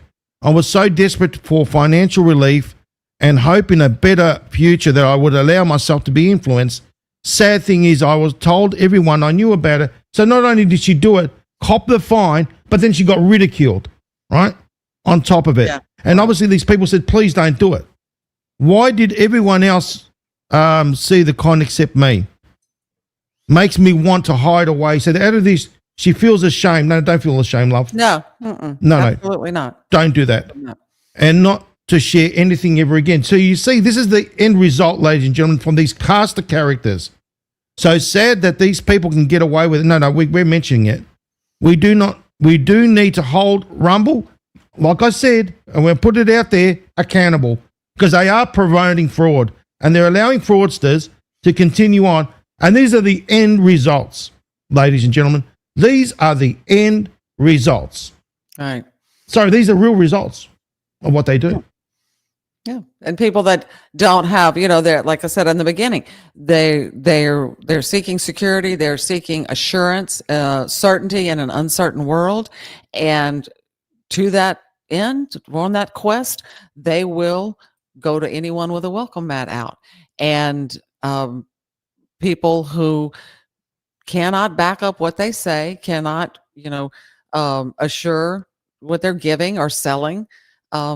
Shouldn't be allowed to do it. Agreed. Mm-hmm. Mm-hmm. Agreed. Yeah. Righty, yeah. So what was the other thing you want me to bring up? Okay.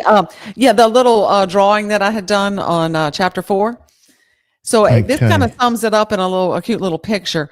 You know, the point that Harvey's trying to make here is, again, Americans have sold or derived their existence from the government store. Like the old song, "I've sold my soul to the company store." Is it? No, where is not, it on not here? that. It's the other little. Oh, okay. This one here. Yes, there it is. So, okay. You know, people they have their freedom, and there's your citizen, and they are exchanging their freedom and their natural rights for security and from the lawyer politicians who we know did not have our best interest at heart in the beginning or now. So that's basically what has happened here. And again, it has the natural rights versus civil rights has so muddied over generations after generations that people are starting to confuse them with human rights. You know, back to the little thing I showed in the beginning. Life, liberty, and the pursuit of happiness as promised by the Constitution, those are natural rights. They cannot be taken from you. The other things, healthcare, job, housing, that is not a natural right. That is a civil right. It comes with a privilege or granted by someone else. Therefore, it can be taken away. But it is not, in my opinion, it is not the responsibility of the government. The government doesn't need to have anything to do with that. So, and then you have different opinions. You know, I like, well, we'll see in the interview. Gene has a point on that as well. So yes. Yeah. Well, look, it makes all perfect sense. Yeah. Yeah. It all makes perfect sense. It's important that we understand the basics.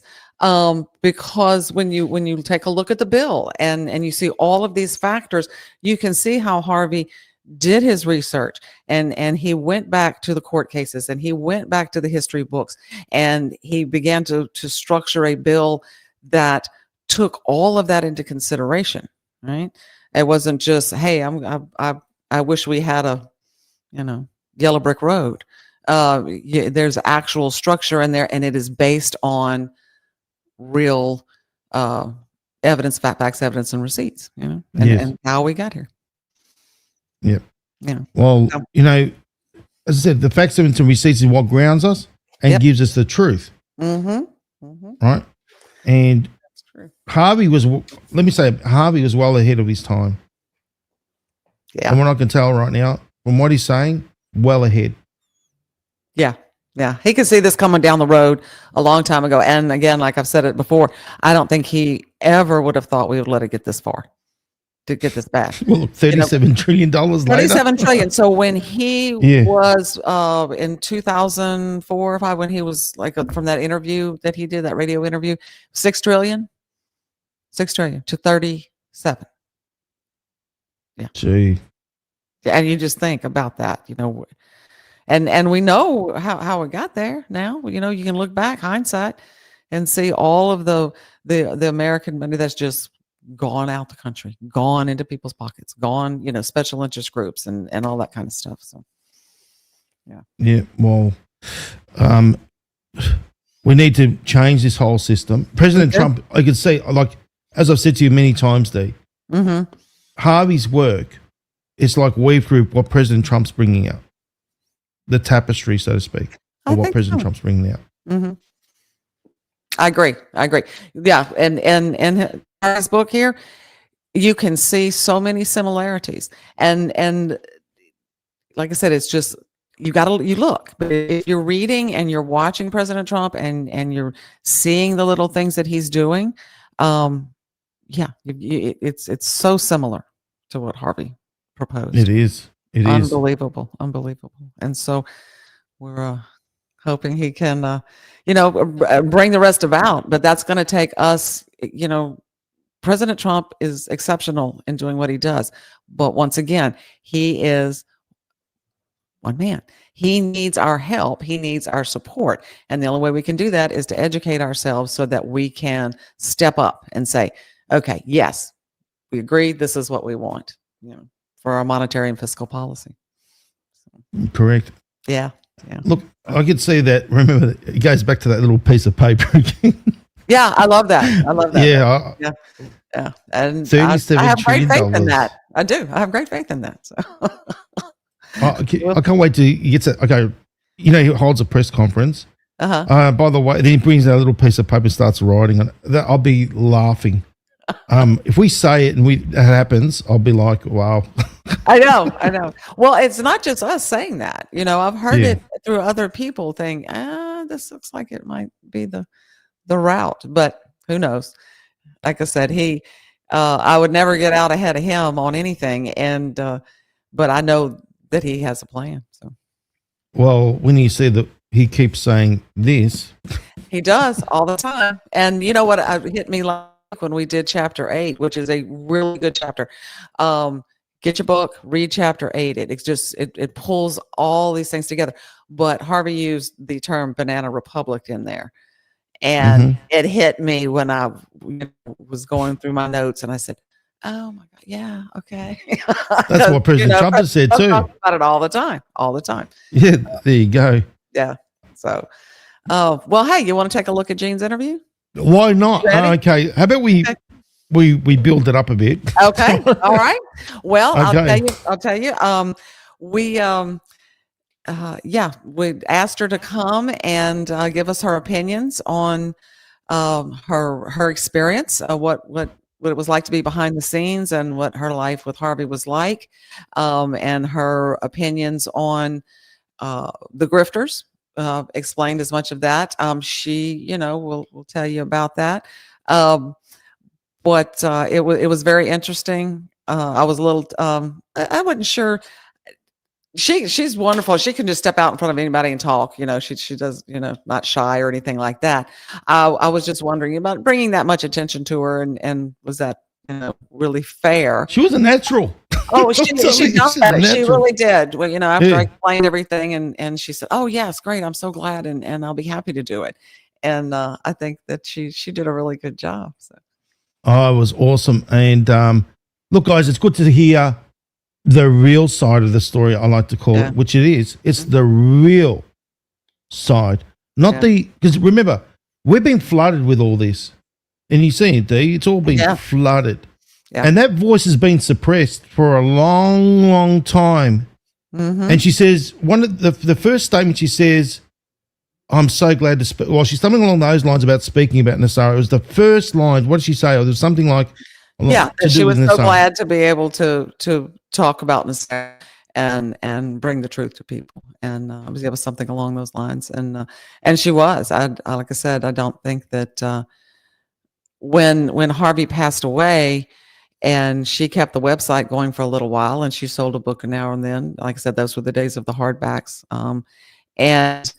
After a while, she said, "Look, I just can't afford to keep the website going."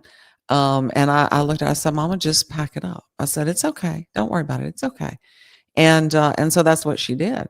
But that was a huge part of her life, as you hear her talk about in the interview, that that this was a difficult thing. And of course, she talks about Harvey's reactions to the Dove of Oneness, and that really hit me. I was around a little bit. I had heard them discuss it, but I didn't really get involved. Say that's my father's business; he'll take care of it. But to hear her talk about it was, eye-opening, I guess, for me personally. Well, I want to make a statement. Number one, Chris Pavlovsky and Mr. Romello, Claudia Romello. This needs to go viral. This needs to get out there. This is the real truth, Claudio and Chris. This needs to, I'm talking to the CEO of Rumble right now. You need to make this go viral, and President Trump wants this to go out there. It needs to go out there. People need to see the real side of what's really going on, and stop believing the fictitious, fake NESARA, GESARA business that's out there.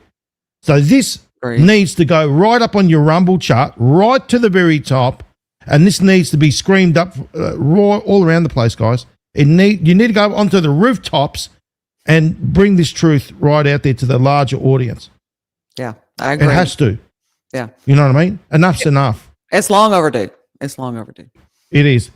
So, Dee, you want to introduce it? Okay. Well, here it goes. This is an interview I did in my home with my mom, Jean Barnard, and I think you're all going to find it informative and enlightening. So let's introducing Jean Barnard. Go ahead, roll it. Welcome to the Real NESARA Show. Okay, hold on. I've got it.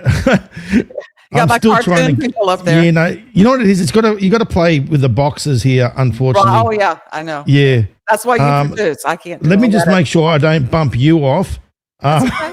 Don't bump anyone else off. Okay, here we go. All right.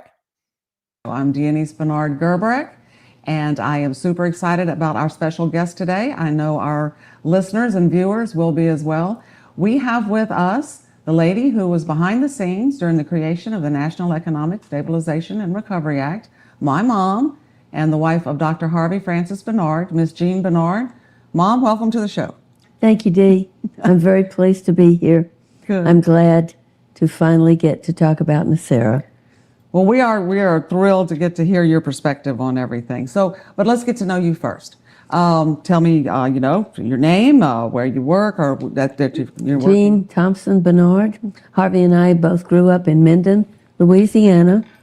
Went to the same high school. He was a few years ahead of me.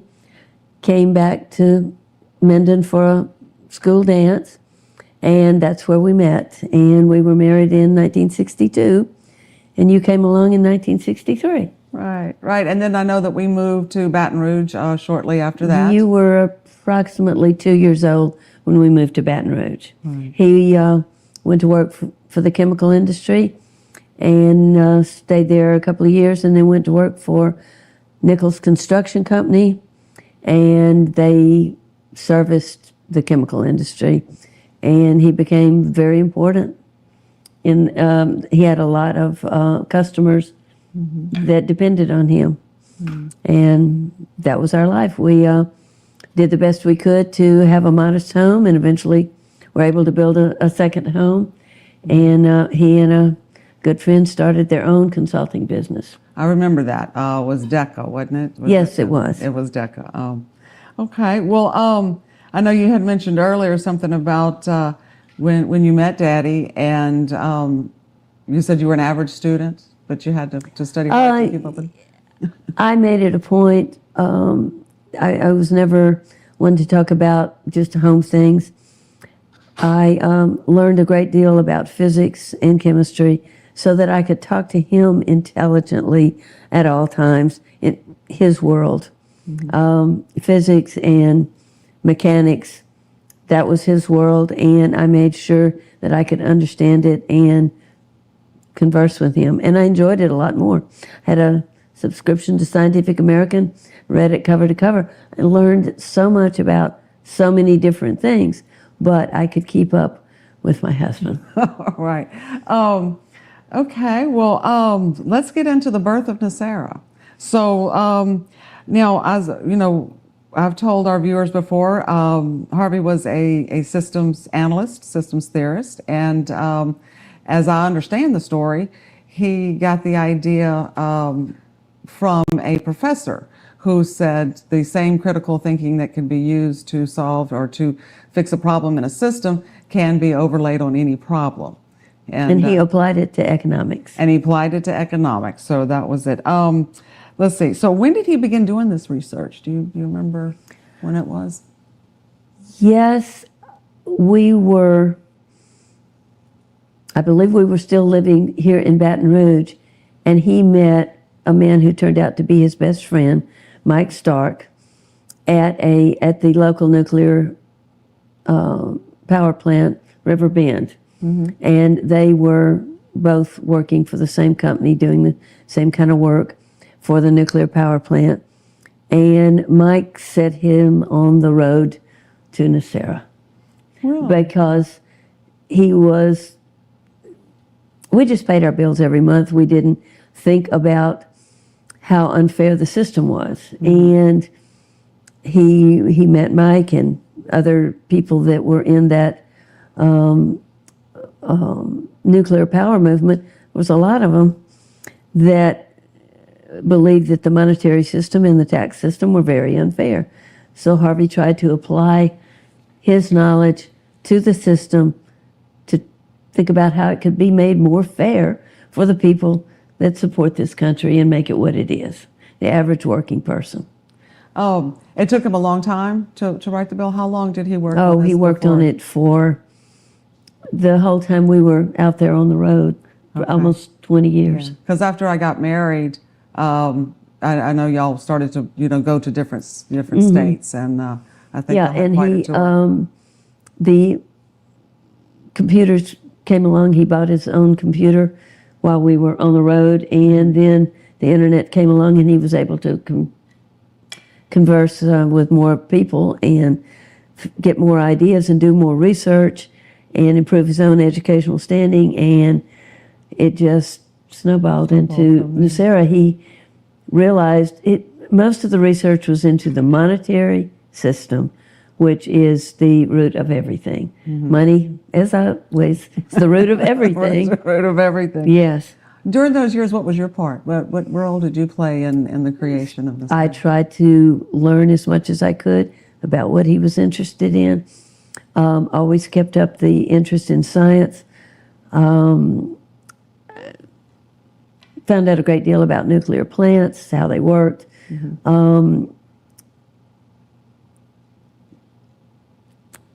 Sometimes when Harvey and I were alone together and doing intimate things, after we were finished, we didn't talk about the house or the yard or anything. We talked about usually astrophysics, sometimes nuclear physics. We're very interested in the unified field theory. It still hasn't been refined, but there it is. It's something to think about. Something to think about. To keep your mind occupied. I know. I remember you telling me once that there was a part of the NESARA bill that had to do with charitable contributions. Didn't you say that he had kind of ignored the fact that charities get a lot of their money because the people can deduct it from their taxable income. Right. And I told him that when he wrote the bill, he needed to address charities, give them something.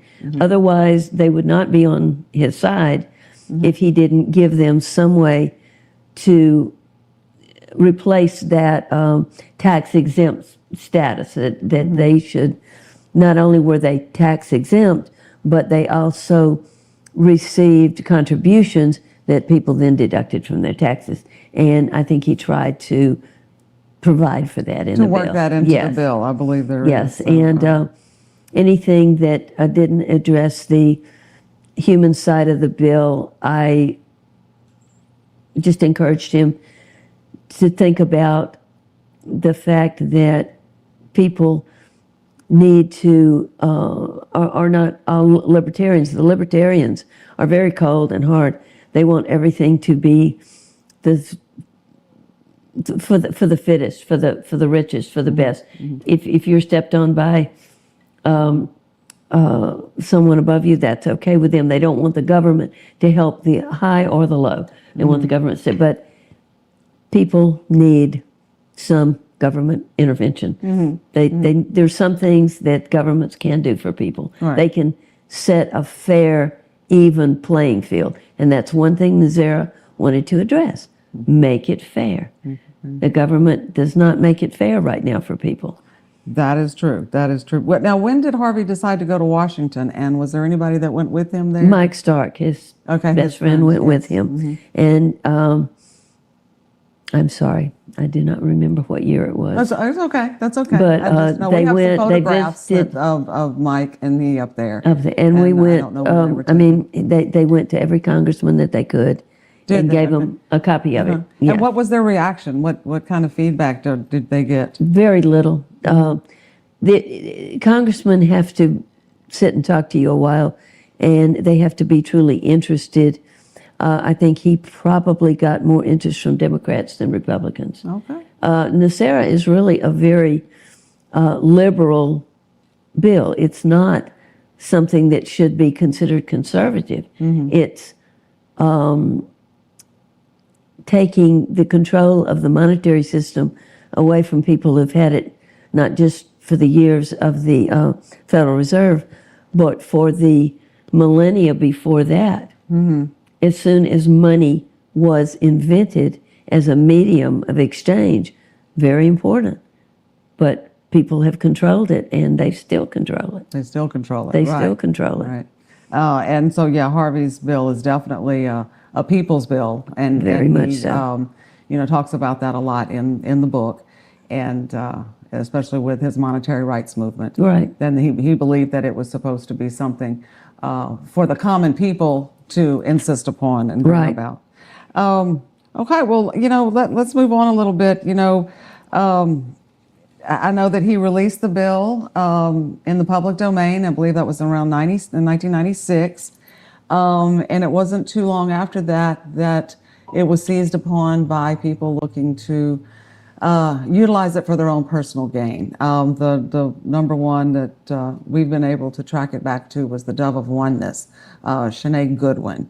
Do you have recollections of that? And do what was going on for you guys at the time? It hit Harvey and Mike like a ton of bricks. They never occurred to them that someone would take something so good for people and turn it into a scam to make money for themselves. It was very hard for him to conceive of that. I mean, he was such an honest person, and to take something that was so good and to lie about it and make money off of it, it was just devastating. And we wrote letters and tried in every way to discredit her. But when you tell people that something is done in secret and the government is not going to talk about it, then you have no way to get it out in public. The truth of the good, the congressman, if they even remembered seeing Harvey, they're very busy up there. You've got to have a real lobbying organization if you want a bill passed. Those bills don't just pop out of nowhere like NESARA did.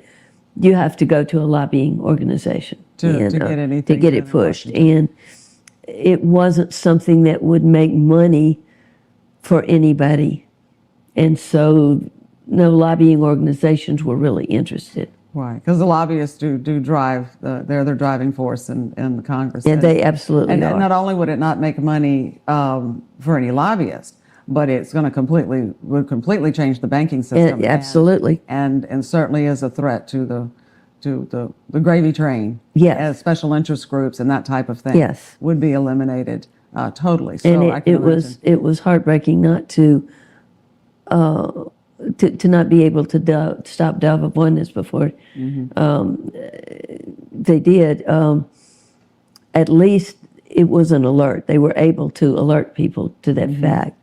And and then I know as time passed, and he released the book that we have now, The Draining the Swamp, the NESARA Story, which came out in 2005, and that was the year he passed away, obviously. So now to move on, we'll ask this. There have been many claims, and a lot of the people who are still engaged in making money off of this have claimed that Harvey was a CIA agent. Even the information on Wikipedia is in error. Wikipedia gives you the history of CIA agent Harvey Barnard's NESARA law. CIA agent Harvey Barnard's NESARA law. And that he personally knew the Clintons or the Bushes, or was a Bush's stooge, as I've heard it called. Do you want to answer those allegations? What do you have to say to them? He knew neither one of he was fairly apolitical and certainly never met any politicians with the exception of Ross Perot, and I wouldn't call him a politician.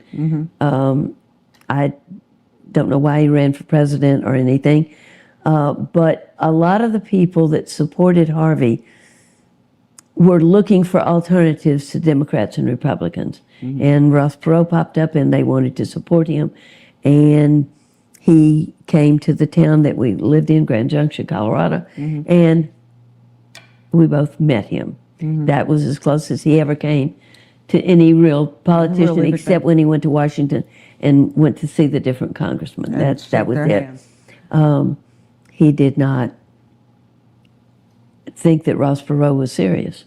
That's the only thing that I know about it is he did not know anything about him or what his motives were, but he seemed very interested in the idea, but Harvey just sensed that he wasn't serious about it. Right.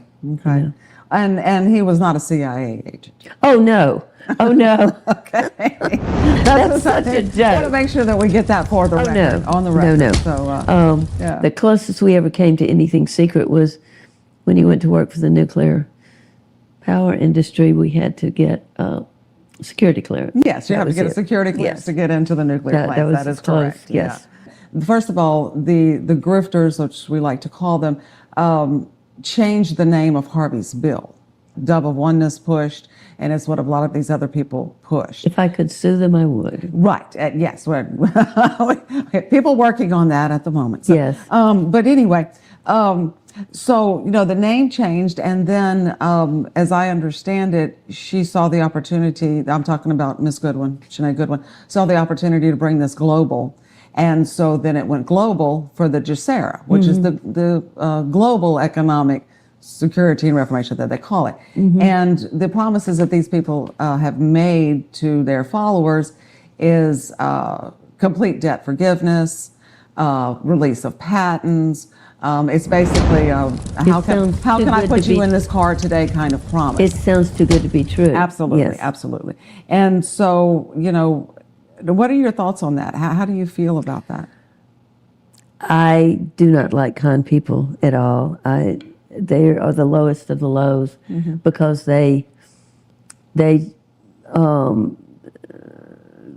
use something that's natural to human beings, which is to try to find out how something works and how can I make it better and how can I use it to my benefit. That's a natural human thing. And when they hear something like this that sounds so good, they naturally want to be part of it. And grifters take advantage of a natural human nature to make money. And I think they're nothing but robbers. They're no better than the guy that robs the convenience store. Right. And they're probably worse because they rob people's feelings and emotions in their bank account at the same time. All at the same time. Yes. I feel like they capitalize on the human desire for security. Yeah. People, especially in this day and age, are looking for certainty in an uncertain world and in uncertain times. And anyone who puts out a welcome mat and says, I got you, I have your security here, they will flock to. And so they take advantage tragic. of that. It's tragic. And so, okay, that's good. Well, yeah, and it's a shame, and we're hoping to combat that and bring some truth. I feel sorry for light. people like that buy into those kind of things. There's nothing you can do to help them, but I feel sorry for them. They have been snookered. Yeah. Well, going forward, okay. So, how do you feel about the interest, reviving the interest in his I feel bill? very good that interest in the reality of changing the monetary system is finally out there. The monetary system benefits the people on the top. It is useful. It's very useful to all of us. We need a central banking system, but we need one that is the benefit of the people who are the support of the U.S. dollar. The U.S. dollar is the top of the heap because of the American worker. We are what makes it, we come to work every day and we make America what it is. And the banking system should benefit us more rather than drain us. Good point. Very good point. So, you got any personal stories about Harvey that you'd like to share with us? Just something that's memorable that maybe when he was working on the bill or something that we did together? Nothing except that, like I said, he and I, we had a telescope, and we used to like to go out at night and look at the stars in the clear air. I liked races. He wasn't too much interested in that. He read a lot. He was interested in NESARA.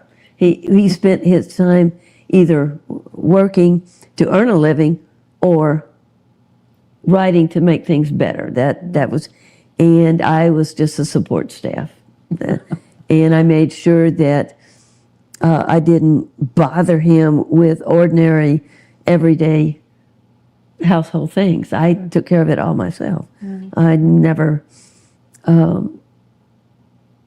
he would be there for me when I needed him, but I tried to not take up his valuable intellectual time with trivial things, you know. Right. If the washer needed fixing, either I took care of it or I called him in. Didn't bother him. Yeah, I remember that too. I remember he was always reading, and like I said, he was at work or he was working. He was on something. at that computer doing something like that. I did not mind being self-sufficient. I remember at a very, very young age, I took over all the yard work because the first time he mowed the yard, he mowed down something I had planted.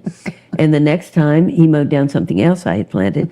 So I do not know if this was intentional on his part or not, but it worked because he never had to mow the yard after that. Isn't that interesting? I have the same situation with my husband here. And so maybe Harvey whispered in his ear, look, this is how you get out of it. Out of it, absolutely. This is how you do it. Just run over something she's planted. Because, Right. Yeah. Because after that, I never even asked him to do anything in the yard, ever.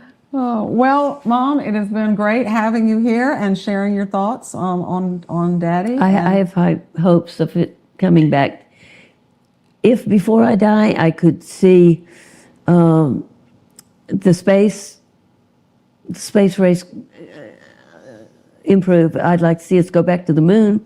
I'd like to see us go to Mars. And I would like to see NESARA out there for all the people. I think that the idea of home ownership is extremely important to many things. If people have a stake in the neighborhood they live in because they own their house there, they will protect it and they will be less likely to allow crime. People are worried about neighborhoods going downhill. If the people own the homes there, the neighborhood will not go down the hill. They will protect their neighborhood no matter who comes. Right. It's when you don't have any stake in anything, why do you care what happens? But if you have a stake in it, you care. And by reducing the amount that they have to pay for home ownership, it will improve everything. The low-income people will benefit a lot more. That is, people now have no hope of saving up enough money to make a down payment on a decent home. When cities borrow money from the federal government and go out and build low-income housing, what happens is wealthy people go and buy them all, and then they rent them. Instead of the low-income people being able to buy them, wealthy people buy them and rent them. And that's not what you want. You want people to own their own home. You know? There is an organization that could have helped a lot, but they were not interested. So that it would be my wish to see more people be able to own their own home via NESARA. That's great. Yes. Okay. Well, thank you for being with us. Thank you for joining us here on the Real NESARA Show, and we'll see you soon. Thank you for having me. You're welcome. Well, Hello. Wow. Yeah, there she That's all I is. can That's say my is mom. wow. That's my mom. Yeah, and she's still very sharp, and she always was. And like she said, she read a lot and kept up with Harvey and studied quantum physics and astrophysics, and I think geology is her favorite subject. Probably is where she excels a lot. But do you see they've got a fan club now? Your mum's got a fan club. Oh, good. I'm so glad to hear that. I'm glad they like her. And they all want to basically get the message out there, which is very, very important. Okay. Yeah. And it was great to see what Jean's side of the story was and Harvey's, because she's speaking on behalf of Harvey, the real creator of the real NESARA. That's right. That's right. And so yeah, her insights, and we're just fortunate that she's still with us. I'm very fortunate, to have my mom, but to have her source of history there is great. It's incredible. And you know what? Like, this is the thing. I mean, now that that's all out there, we put it out there. Mm-hmm. People got an opportunity now. Yeah. Watch it. Realize that this is the real deal, not the fictitious garbage that you've been fed, and do something about it. Stop enabling those that continue to spread the lies and the deception, isn't it? I mean, you're going. That's right. That's out there now. The truth is out there. Now that it's out there, and I'm making this statement to Rumble. Do the right thing right now. Get that right to the top of your Rumble leaderboard, Claudio and Chris Pavlovsky. Okay? Do the right thing. This is the real story, the real deal. It needs to go viral. Because you know what? That voice has been silenced for years now. Do you agree? Oh, I agree. I agree. I agree. And I know that like I said, I talked about earlier, and when she packed the stuff up and put it away, and we went on with our lives, it upset her. It hurt her. I mean, she saw him create this. She saw what he went through when the Dove of Oneness came out, and how difficult it was for him and his friend to try to get people to listen. But they were limited means. They didn't have the kind of money to get out and make a full onset battle out of this. And he died in 2005, right? So that was all that there was to it.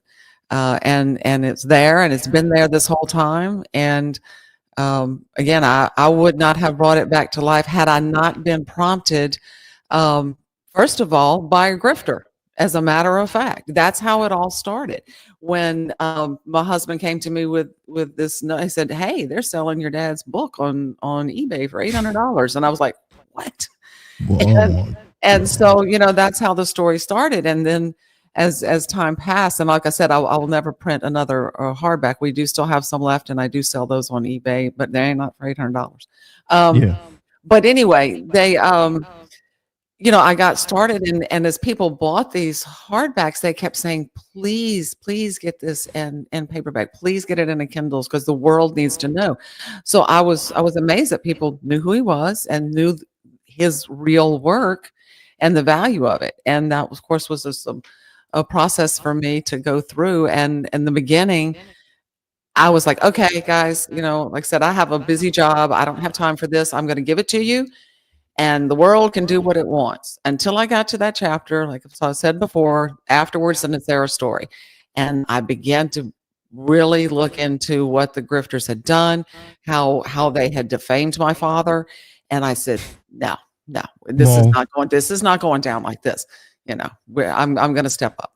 That's why I needed to make a point of Mr. James Rink. Okay, that character right there.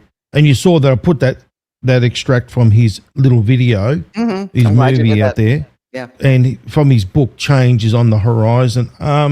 Then you actually brought that to your mother's attention about that he's being accused of being a CIA agent, right? And you heard it, ladies and gentlemen. You heard it from Mr. Rink's mouth. Okay?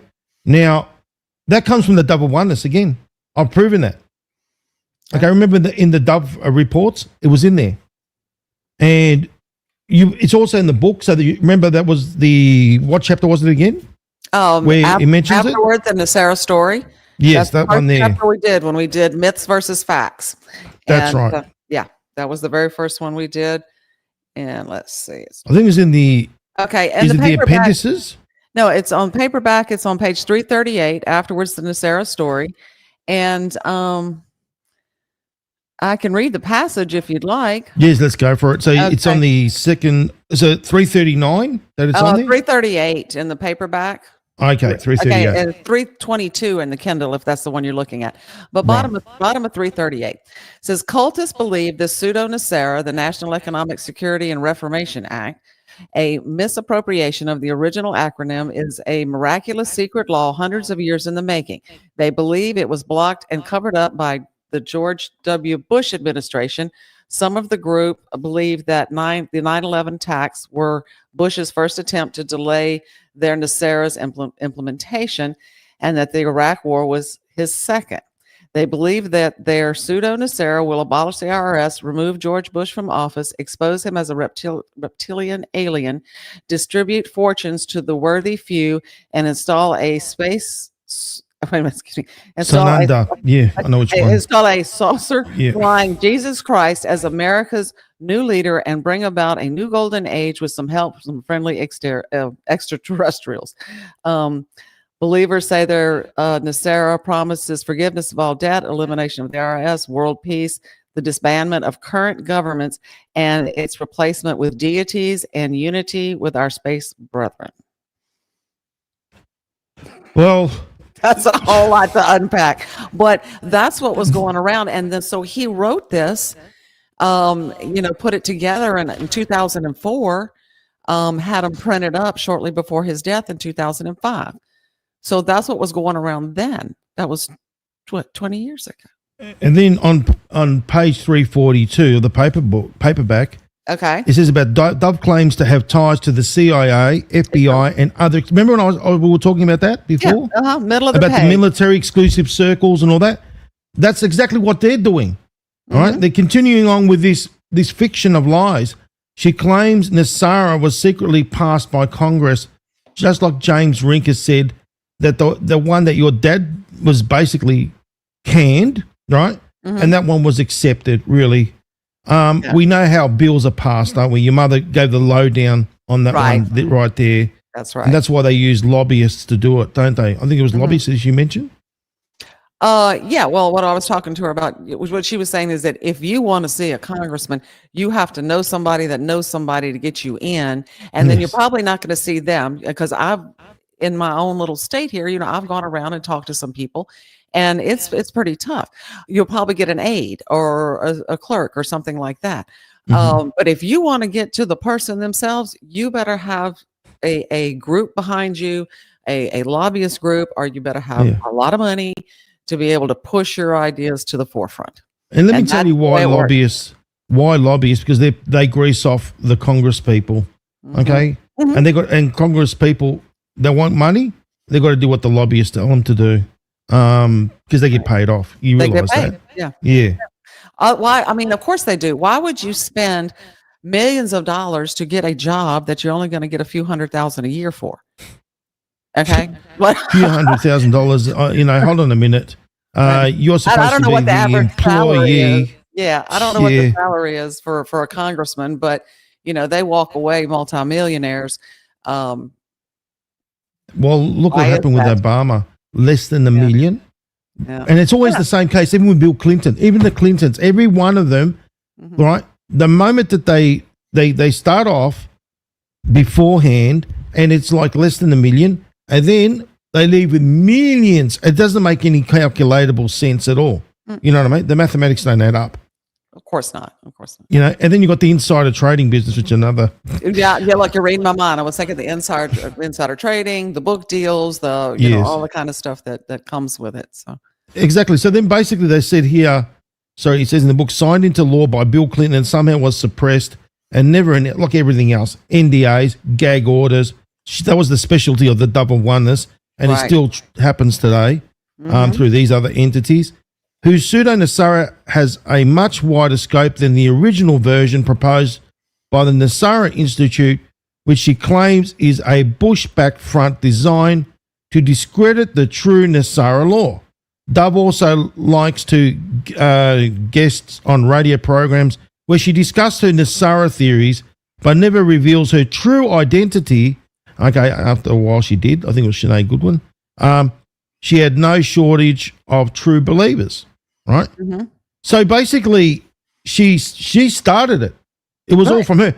And then I exposed also, remember, where she came from. Remember that School of Enlightenment? Yeah, no, we went through that business. We went through that. Yeah. But can you imagine how when you read this and you think about Harvey and how many years of research and dedication he put into formulating the bill, and to have someone overnight just grab it and make millions off of it. That is not even the true bill. It's fake. So can you imagine how difficult that was for him? Can you? I mean, I can think about seeing all those trucks in front of the. What was it? The Capitol building there. They had. She rented a bunch of big trucks and had the NESARA, her NESARA stuff put on the side of them and drove them around Washington for a while. I do remember my parents talking about that one of our visits up there. And but I had never seen the picture until I believe you showed us. Yeah, I've got them. Don't worry. Yeah, you showed us a few weeks ago. It's the whole thing, and this is the thing. It continues on to this very day, and it's like this. When you keep adding, it's become a different Frankenstein, right, so to speak. Right. And all these new age, new cage people have attracted to it as well.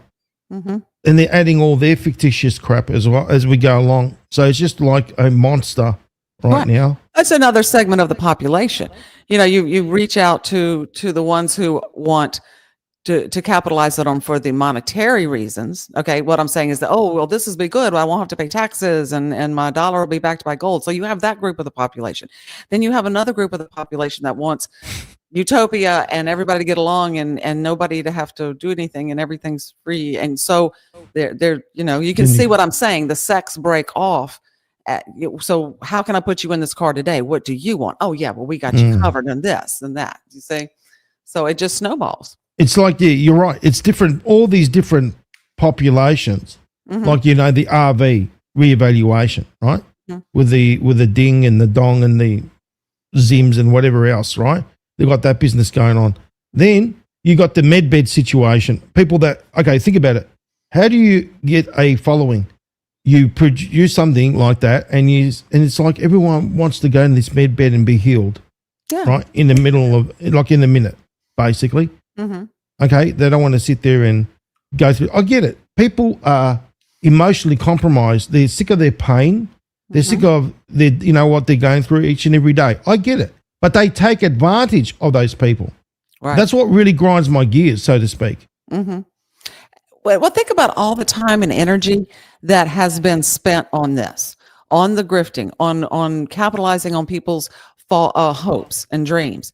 If you had taken that amount of energy and time and financial backing to put it towards something real, like the real NESARA bill, we'd be there already.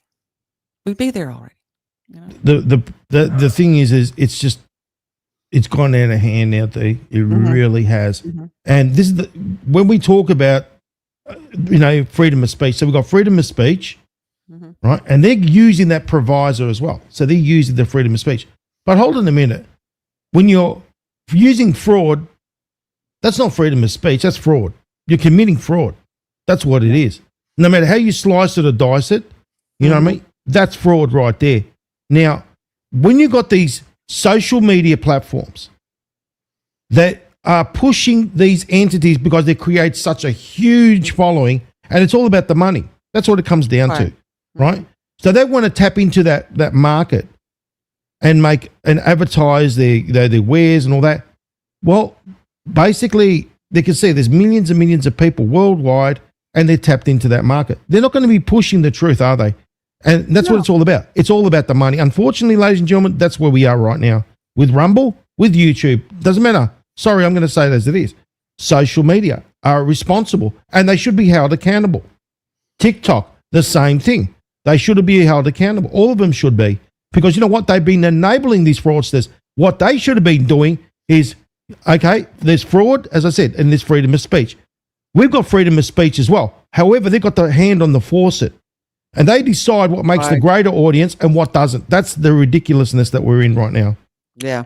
And again, if the attention, time, and effort had been focused on something legitimate and gotten out to the people, I haven't talked to anyone that when you sit down and explain to them the benefits of Harvey's NESARA bill that aren't all for it. I mean, obviously there was something intrinsic and valuable about it, or they would not have included pieces and parts of it in their grift, their scam, right? Exactly. So yeah, like I said, we would already be living under this new bill. Rightio. How about we take some questions, Dee? I'd love to. Yeah, come on, shoot. Okay, let's bring it on. Read that one. Okay. How can God's Army help you promote your cause? FCBD, I've talked about maybe flyer. Yes, there is a flyer on the Facebook page. In fact, I'll share the screen in just a minute. Well, let's do it now. Let's just do it now. Okay, let's get your screen going. Okay. And that's from Turson. Thank you very much for that question, Turson, because you know what? We need to counteract their flyer with a real flyer of truth. I don't know if they put it out on the website yet, but it is on the Facebook page. So here we go. What I'm going to do, Dee, when we get a hold of that, I'm going to actually plaster it all over the place. All right. And we all need to do our bit and plaster the truth. We need to counteract that fake flyer out there. Yep. Okay. Here we go. Okay. So, did I share it? No, you didn't. Okay. Hang on. You got to add the screen first. Okay. I did that. Okay. It'll pop up here. I'm just waiting for Dee to do that. So now's the opportunity, guys, to ask any questions. Put a cue in front of it, and then ask the question after that. Because when we have the cue, we're able to identify that you're asking a question. Very fundamental. Okay, Dee just where did you go, Dee? Dee left. She kicked herself out, guys. So yes, please put a cue in front of it. Put your question next to it. We'll just wait for Dee to come back, guys. So yeah, what did you think? Wasn't it amazing to watch Gene come forward and give us the real deal, to tell us what's really going on? Right. I'm here. Yeah, you went into no man's land. Yeah, I did there for a minute. I went into no man's land. So I was trying to see about sharing the screen. It looked like I had shared it. No, you kicked yourself out. Well, no, I did that because I was hitting buttons and I was thinking, okay, well, maybe I did say, okay, so share the screen. Share the screen. Share screen. Here we go. No, okay, here we go. Okay, here we go. Okay, hold on, got it. You got it? Yeah, okay. I'm just going to add. It's only been a week. I'm out of practice. I just got to play with certain things. I don't want to kick myself out either. Okay. Yeah, right. We're dead in the water. Right, we'll remove that. I'll get rid of that off. Okay, here we go. All right. So ask the question, how do you support us? Okay. Number one, get educated. Get your copy of the book. You know, this is the way that we spread the word, and you can really read the bill itself. So that's number one. How do you do that? You go to our website, and I'm sure FC will put the website address up there for us. Yep. This is the website. You can read all about Harvey. There's some buttons here to click on that'll take you directly to either Amazon or Barnes & Noble. You can come down here to the bottom. Look, there's an interview you can hear with from Harvey. That was an old cassette tape that we found when we went through the stuff. And down here, you go to the Facebook page. There is a flyer on there. There are going to be on the website soon, and you just share. You can share this show. You can join the Facebook page, share it. I post little things all the time. I know that on FCB's Telegram, he posts things as well. So yeah, that's basically the way to help us get it out. And another thing is, we've talked about this in the past, is, you know, let people know through the social media, you know, that what I would do is when I see one of these grifters out there, I would, you know, report that site, report that channel. And that helps as well. Okay, yeah, so there's the website right there. NESARAinstitute.com. Awesome. Yeah. Thank you for that question. I appreciate that. Thanks very much, Turson. Okay, let's move on.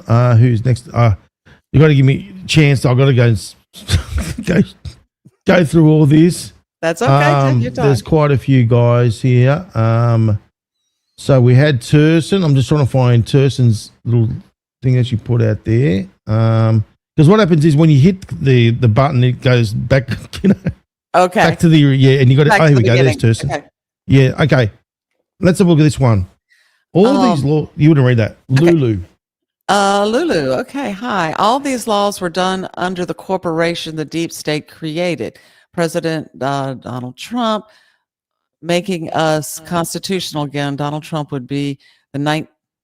Is that the 19th? I'm going to speak about that. Okay. Yeah. That's more in your line, FC. So. Okay. So 19th president, I've explained this many times. The 19th president was Rutherford Hayes, right? That was the 19th president. The reason why we get the 19 comms is to basically, remember, you've seen that video. Did you see that video about President Trump admitting there was the 46? Yes, I did. Right. Yeah. So basically, he had to create a contrast. That's what it was.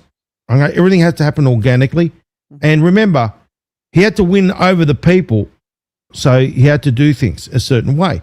So this thing that he was the 46, what it means is, go back to the days of Rutherford Hayes, 19th president. That's why we get the 19th comps.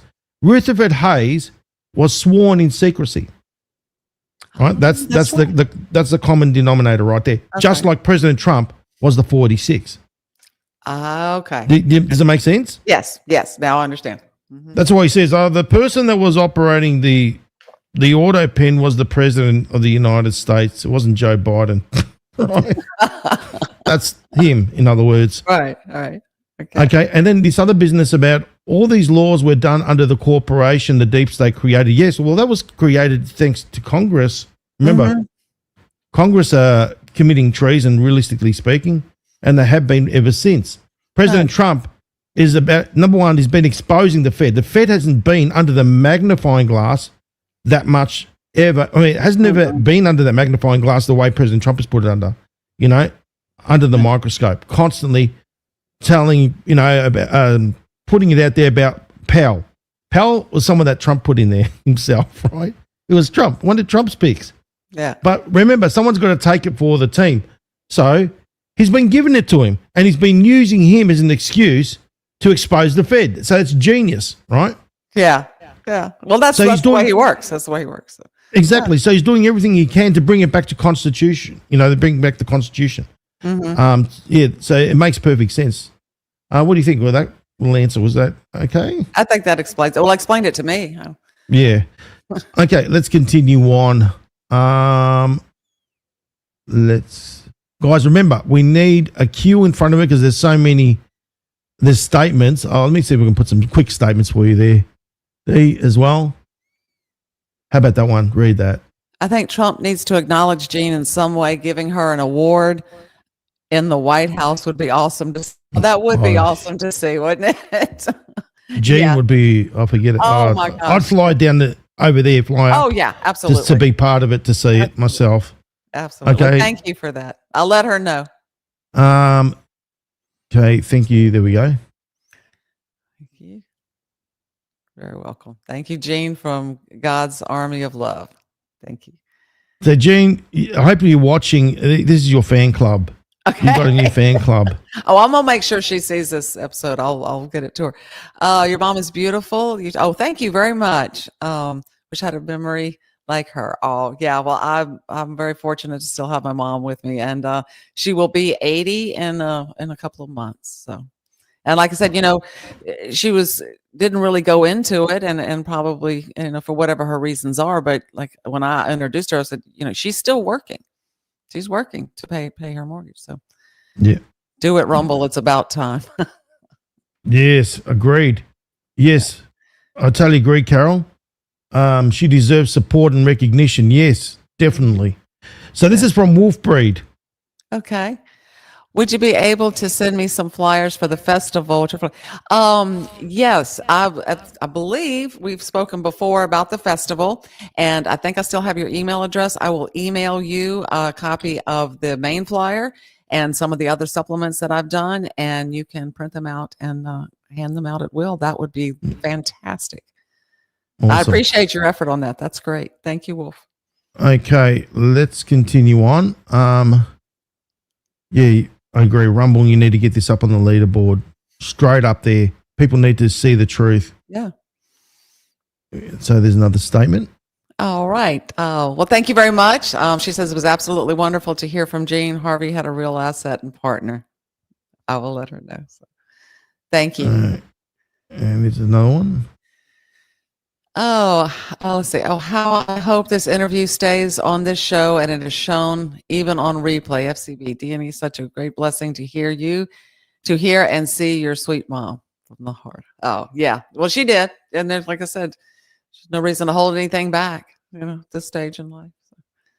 And she really appreciated the opportunity. I don't think that she ever thought, that this would be anything ever again once Harvey passed away. So I know that she's really excited to see it be taken seriously. Oh, look, it's about time that her voice got heard. Mm-hmm. I think it's well overdue. Yes, it is. It is. It is. It's well overdue. And okay, so I think we answered that question before. We'll be able to print the flyers. Yeah, I'm going to email you. That's Wolf again. I'm going to email you and link them to the email, and you just download it and print them. Yeah. Yeah. How would you describe the worst? How would I describe the worst grifter? I don't know. That's you. You can do that. Yeah, I don't know. I mean, I heard me say it. So it's easy to say, that they're terrible, they're immoral, they're the way they take advantage of people. But then we have to look at the big picture. We're all humans, we're all in the same boat. Okay. So human nature is what it is. I pray for their soul. I think that's how I can sum it up. While I have, yes, it's been horrible, and the fact of what they've done to Harvey and what Gina has to endure at this age in life is terrible. But hopefully they will find the right path, and I have to look at it that way. Well, there are so many of them, right? Yeah, mm-hmm. So many. Yeah. And they're all as bad as each other, and you got the ones up the top, right? So they're all like a network of them. And what we need to do starts with us. That's what I say. The power is with the people. President Trump says it. Even General Flynn, local action required. What does he mean by that? You know what he means. He means ground troops. He needs us spreading the word, doing the right thing. Exactly. Yep. Exactly that. So it starts with us. We've got to call it out. And then everyone has got to call it out and call them. And the more that we call them, the more people are going to be aware of it, the ground's root style. You know what I mean? Mm-hmm. Then they get basically hammered. That's how it's going to be. They get hammered with questions over and over and over again. Where's your proof? Where's your, where's your facts, evidence, and receipts? That's what people need to start doing. Yeah. They need to start demanding the truth from them. And they're not going to be able to produce it. I can tell you right now. Well, I'll give them the opportunity. Okay. So I'm a person, I'm open-minded and I'm fair. Okay. So as much as we talk about the grifters and all that kind of stuff, hey, if you put my email address up there, any one of y'all email me. Okay. FCB and I will set it up. We will have you on the show. Okay? Oh yeah, and I'll not have you for dinner. No, I'm being fair.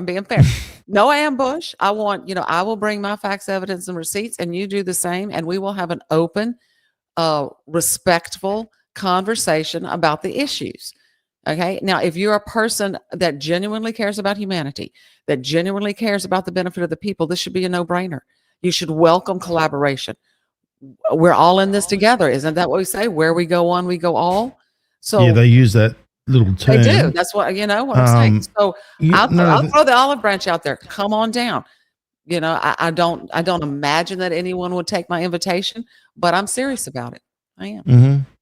And they better come with something, because I'll be coming with all my weapons of mass destruction against them. All right. Okay. And when I mean my weapons, I mean my facts, evidence, and receipts. Right. That they won't be able to come back from. They won't have an opportunity. Yeah.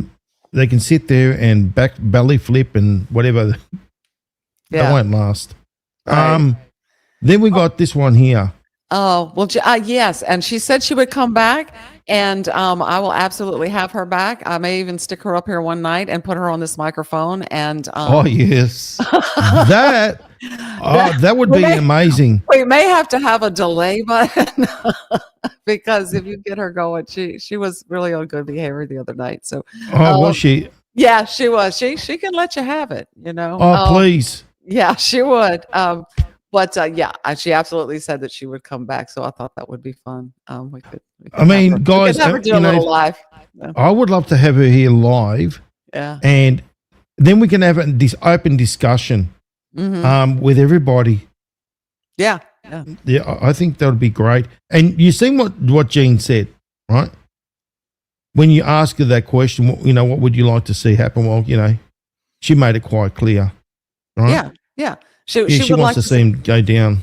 Oh yeah, as far as the grifters, yeah, she definitely wants to see them go down. As far as NESARA, she would like to see it implemented in Harvey's Harvey's format.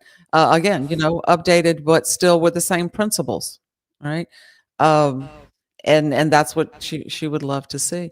Boy, what I'd like to have on the show? A lot of history that she didn't include in there that she could enlighten. I'd like to have on the show Dr. Scott Young. Yes, Dr. Scott Young. I'm putting my invitation out to you.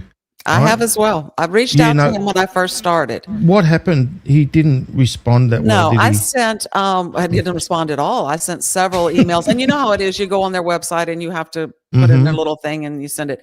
I did that several times. I was naive enough at the time to think, oh, well, I've got the real bill. Certainly, they would want to be interested. They will be interested in talking to me at the origin, and it was crickets, as you always say. And it's always crickets, love.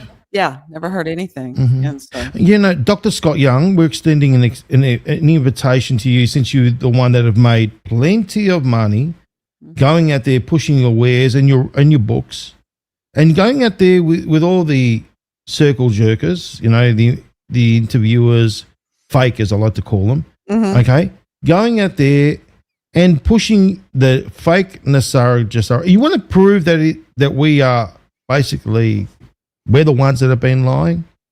Come right here and bring out your facts and receipts with you, because we're opening up that invitation, and we're opening up the invitation to Mr. Charlie Ward. Him. You'll be welcome here, Charlie. Don't you worry, Charlie. Okay. I'll make sure I have all the facts and receipts at hand for you, and all the rest of them. Please, we're opening up the invitation for all of you, and make sure you bring your stuff, and don't bring things like the Dove of Oneness work with you, because we're going to tear it to bits. Just giving you the heads up.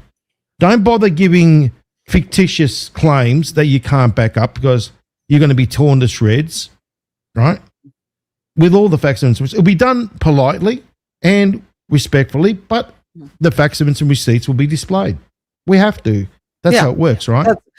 It's our responsibility, and I consider it a yes. And Mr. Phil Godlowski, him, yes. The invitation's open to you. Yes, any one of them. So any one of you guys that want to come out here and bring out your claims about NESARA, GESARA, and all the other stuff. I mean, let's bring it out all on the table. I've got nothing to hide. We've got nothing to hide, have we, Dee? Nope, not at all. And like I said, I welcome an open discussion. My goal is what is best for the people. My dad said it years ago. I think he was talking about his calculations, and which he has all of his formulas in the book. And he said, if my calculations are wrong, I'll sit down and shut up.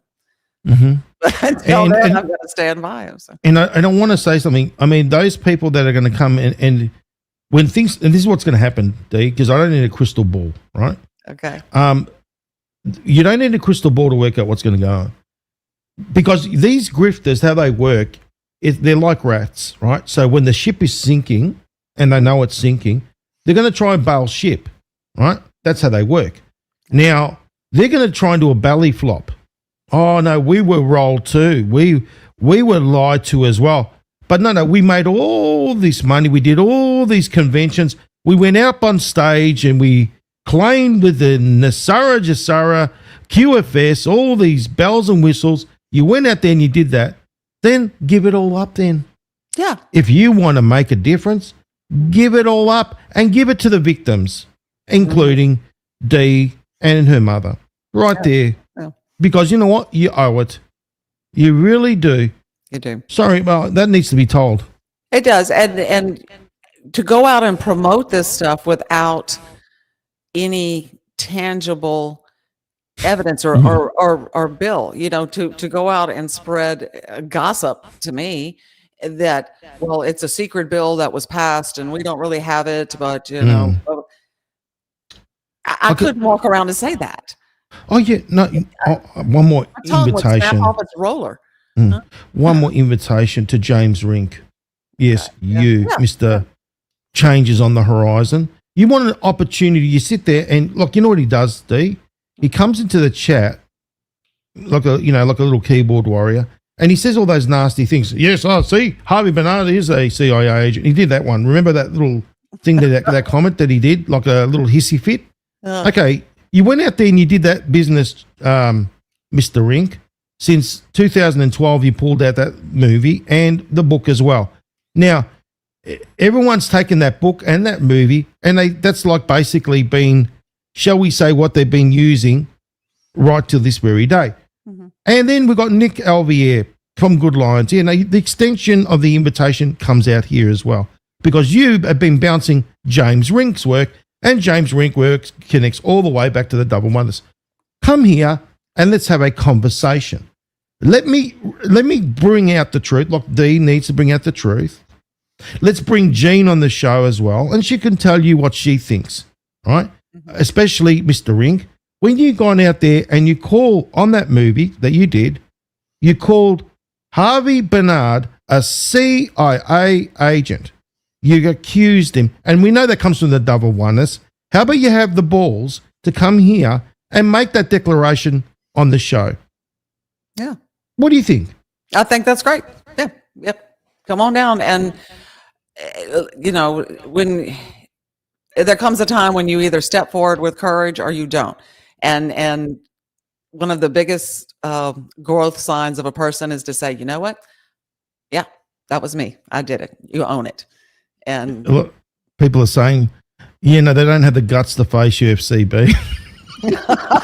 well, you are a very formidable opponent. What? Oh, look, but it's, when I got the, you know, the facts, darling, there's nothing can stop me. And I'm not looking to, you know, all of that aside, I want to have an open conversation and discussion, you know. But they'll say, listen, this is what they're going to say, right? They're going to say to you, they can't talk because they signed an NDA. I'm not buying that. No, but that's what they're going to say. James Rink signed a gag order or something. They're all signed something because they're on the insiders club, like Charlie Ward. Because Charlie Ward can't come here. No, Charlie, the floor's open here. You want to come out and bring out all about your NESARA, GESARA, about all your QFS, about the RV and everything else in between. Yeah, come, you welcome, bring it, okay? But remember this: I can't say anything because I've signed an NDA. No, you can throw that one right out the window from the beginning. You know what I mean? Because they don't have the balls. I'm telling you right now, Dee. None of them have the balls. Dr. Scott Young has no balls. James Rink has no balls. They don't have any. To come on this show and to basically back their claims with what? You know what I mean? And we're not taking the NDA crap either. Sorry. Yeah. No, that's not going to fly. Like I said, we've discussed that before, and you can't keep a secret that long in Washington. You know, who is this insider's class? You know, it just doesn't. It's so ridiculous. And you go back to human nature. Again, gossip is power, and it promotes the ego. And if I know something you don't know, you know, I'm going to use it when it's advantageous for me. And I can guarantee you, after 20-something years, somebody would have stepped forward and said, hey, guess what? I know this, I know that. And it would have gone everywhere. But it never happened, because if you will notice your timeline, when the Dove of Oneness came out, right after, very shortly after, Harvey released the bill into the public domain. That's when it started. She saw it and said, "Oh, I immediately change the name, make up the story, go out there." She calls it a prosperity program, right? That's what she called it. One of the prosperity. The other one, which is what I spoke about, is the Clive Hood one, which is the Amiga Trust, and we know how that worked out, right? Right. He went straight to jail. It was all fraud, this, that, the other, and then she wiped her hands clean, and then she brought in NESARA business. Yeah. Okay, yeah. And then this work that she's done continues on to this very day. Now we've got ETs, aliens, Palladians, Sananda, Jesus, the ascended master, all these. It's just ridiculous. Jumped on it. I'd like to answer this question. I came on late. My question is, did your dad ever get threatened trying to change the system? That's an interesting question, and there's several different angles to that. No, he did not, to my knowledge, ever get threatened. But the question in my mind has always been, when he released the bill into the public domain, see, he had already been up to Washington, and he had already passed his thing out, so it was on people's desks up there. But when he released it publicly, that put it in the public domain. So the people in power really could not unring that bell, right? It was out. They couldn't just say, stick it in a drawer somewhere. We're not even going to talk about it. So was the Dove of Oneness actually on her own come up with all of this idea to make a conspiracy theory out of it, do the NDA, do all of this stuff, or was she put up to it by someone in the system? Now I have no facts to prove any of that. I'm just saying it was a question in my mind. All of a sudden, here she comes out of nowhere with this. And how does she get all that backing? That's the question too. Well, how does she get the backing? So, yeah, she possibly could just been a very good con artist and grifter, and she, had that ability. Some people do.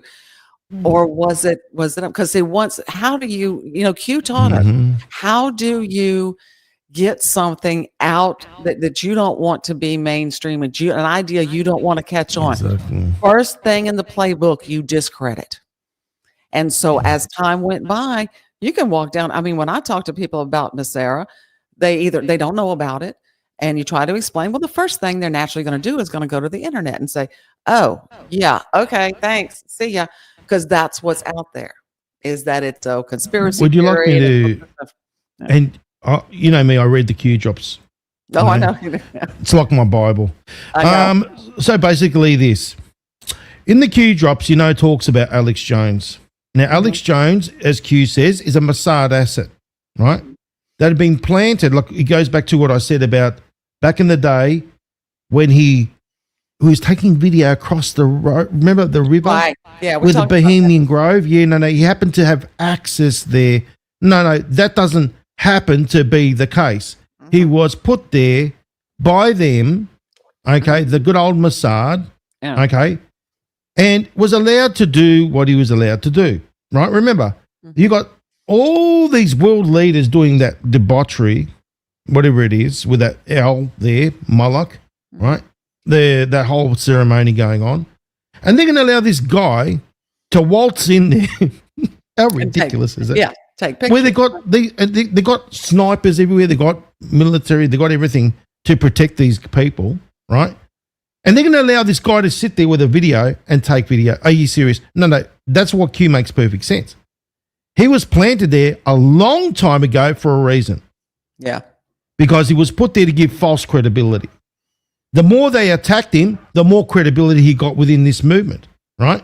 Yeah. And that's exactly what makes perfect sense to me. Yeah. Now, they play both sides of the coin, like the flat earth theory. You know about that one? The what? Flat earth theory. Let me explain. Okay. Explain. Right. Okay. Let me tell you something. Realistically speaking, do we know what shape the earth is? We only go by what we've been told in these animations and whatever else, right? Mm-hmm. That's the reality. The thing is, what do? They put entities like Alex Jones, like them, but the CIA do it. The CIA, all this stuff is coming out now out of the CIA vaults. It's all factual, right? Mm-hmm. So what they do is they plant people in there, and then they use their assets like Google, right? Now remember, the Google's like the Wizard of Oz. Everyone goes to Google and asks the questions, and the Wizard of Oz gives the answers. So we're relying on the Wizard of Oz, right? That's what we're relying on, realistically speaking. That's why also Q speaks about that as well. So what happens is when they put out about the flat Earth, that you will see, if you type it in Google search, you will get like a pancake flying in the middle of the vastness of space and icicles dripping off the side of it.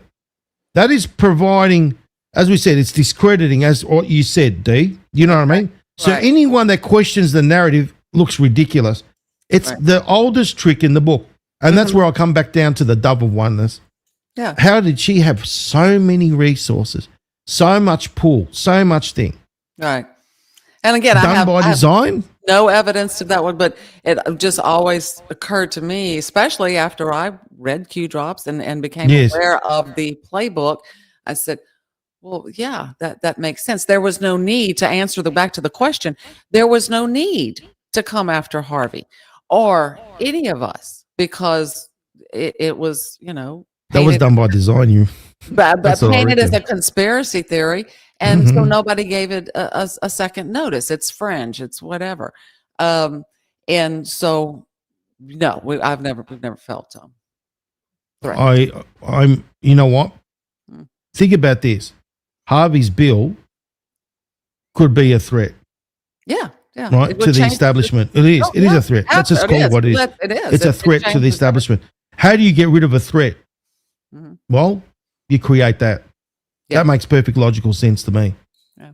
And then they use that thing of calling him a CIA asset, where realistically speaking, it could be in the opposite direction.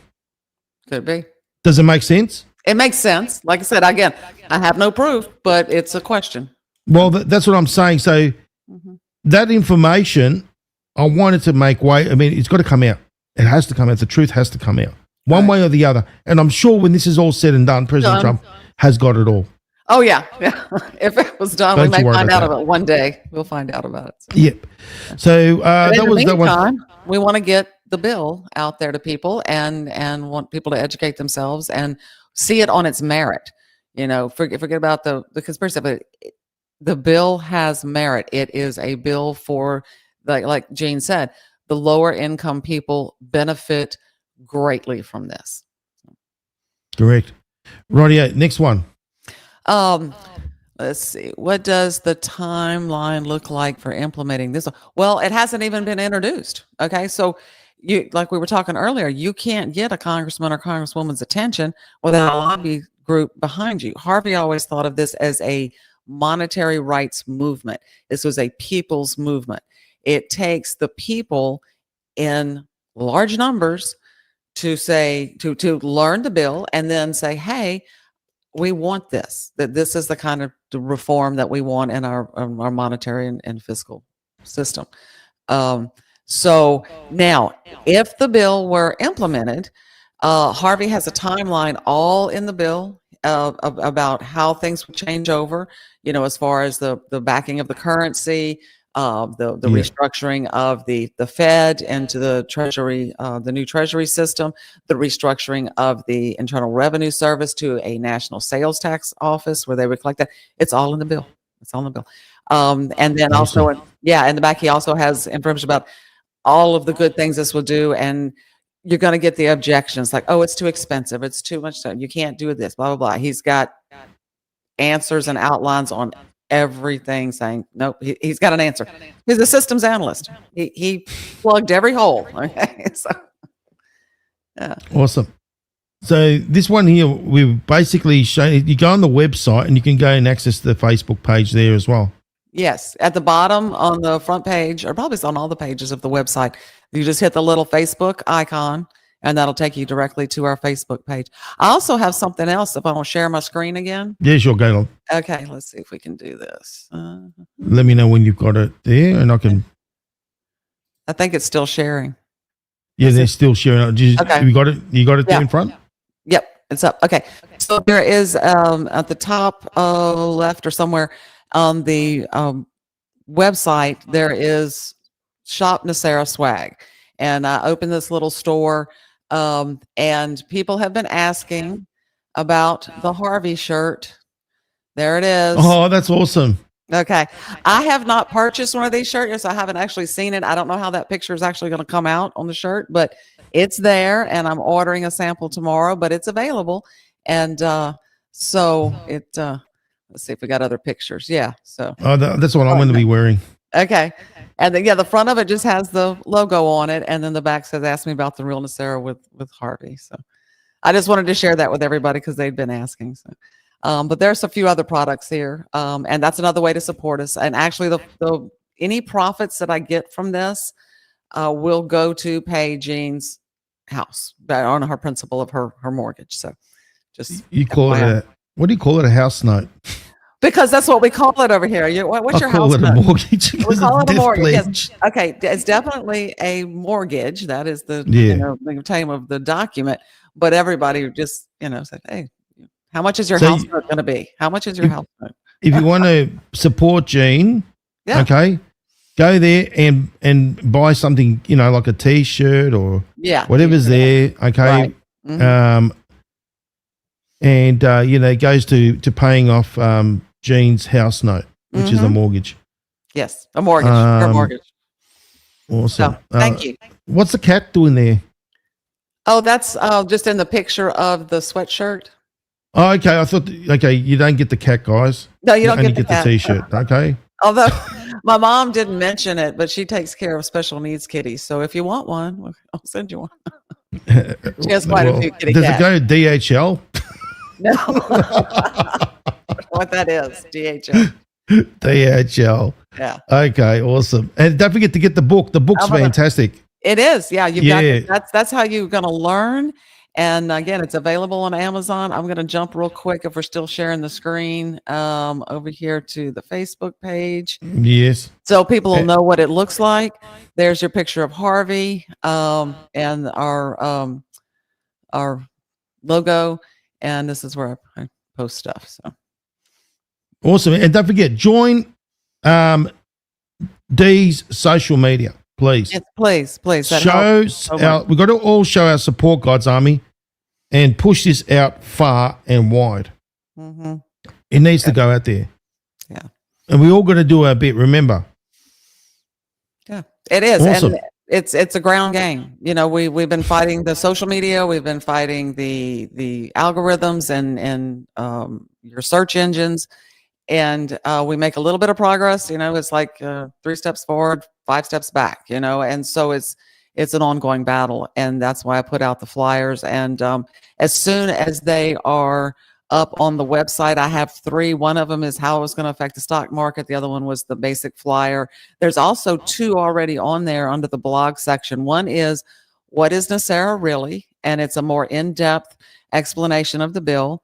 And then the other one was myths versus facts, which is one of the first shows that we did.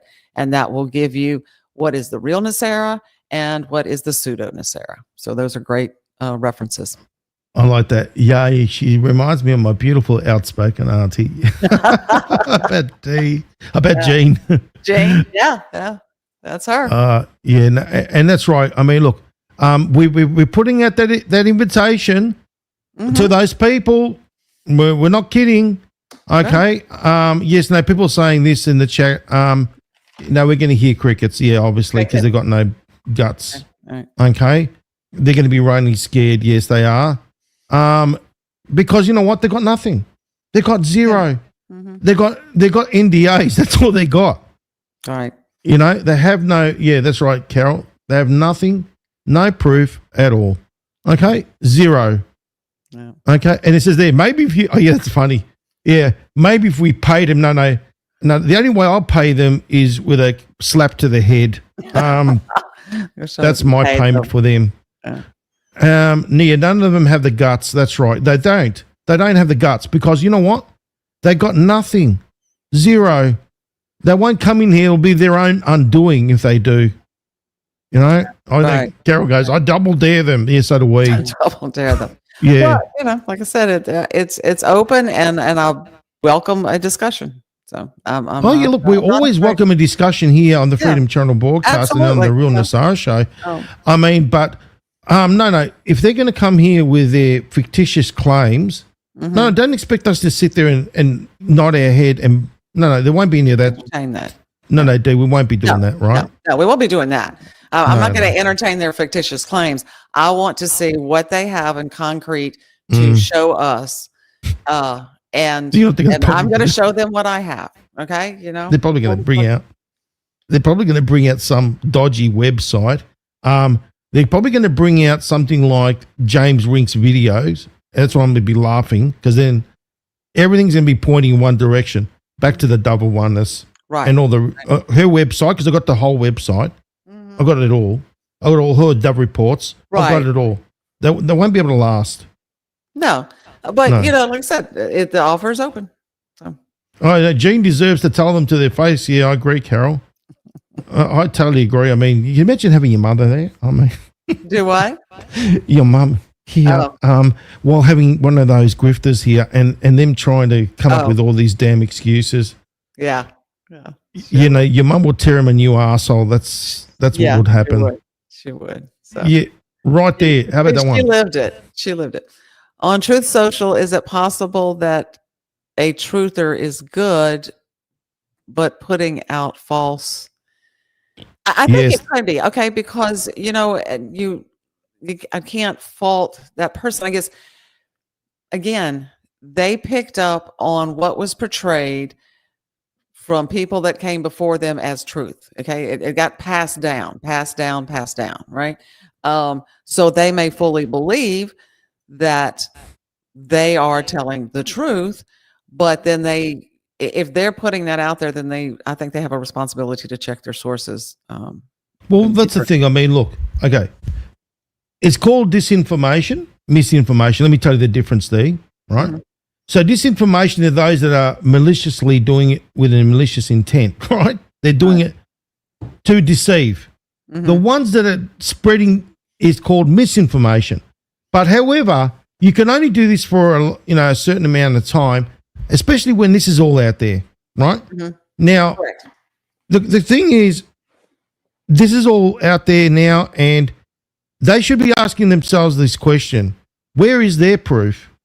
You know what I mean? Mm-hmm. Where is their proof? Why doesn't anyone call them up and say, "Where's your proof?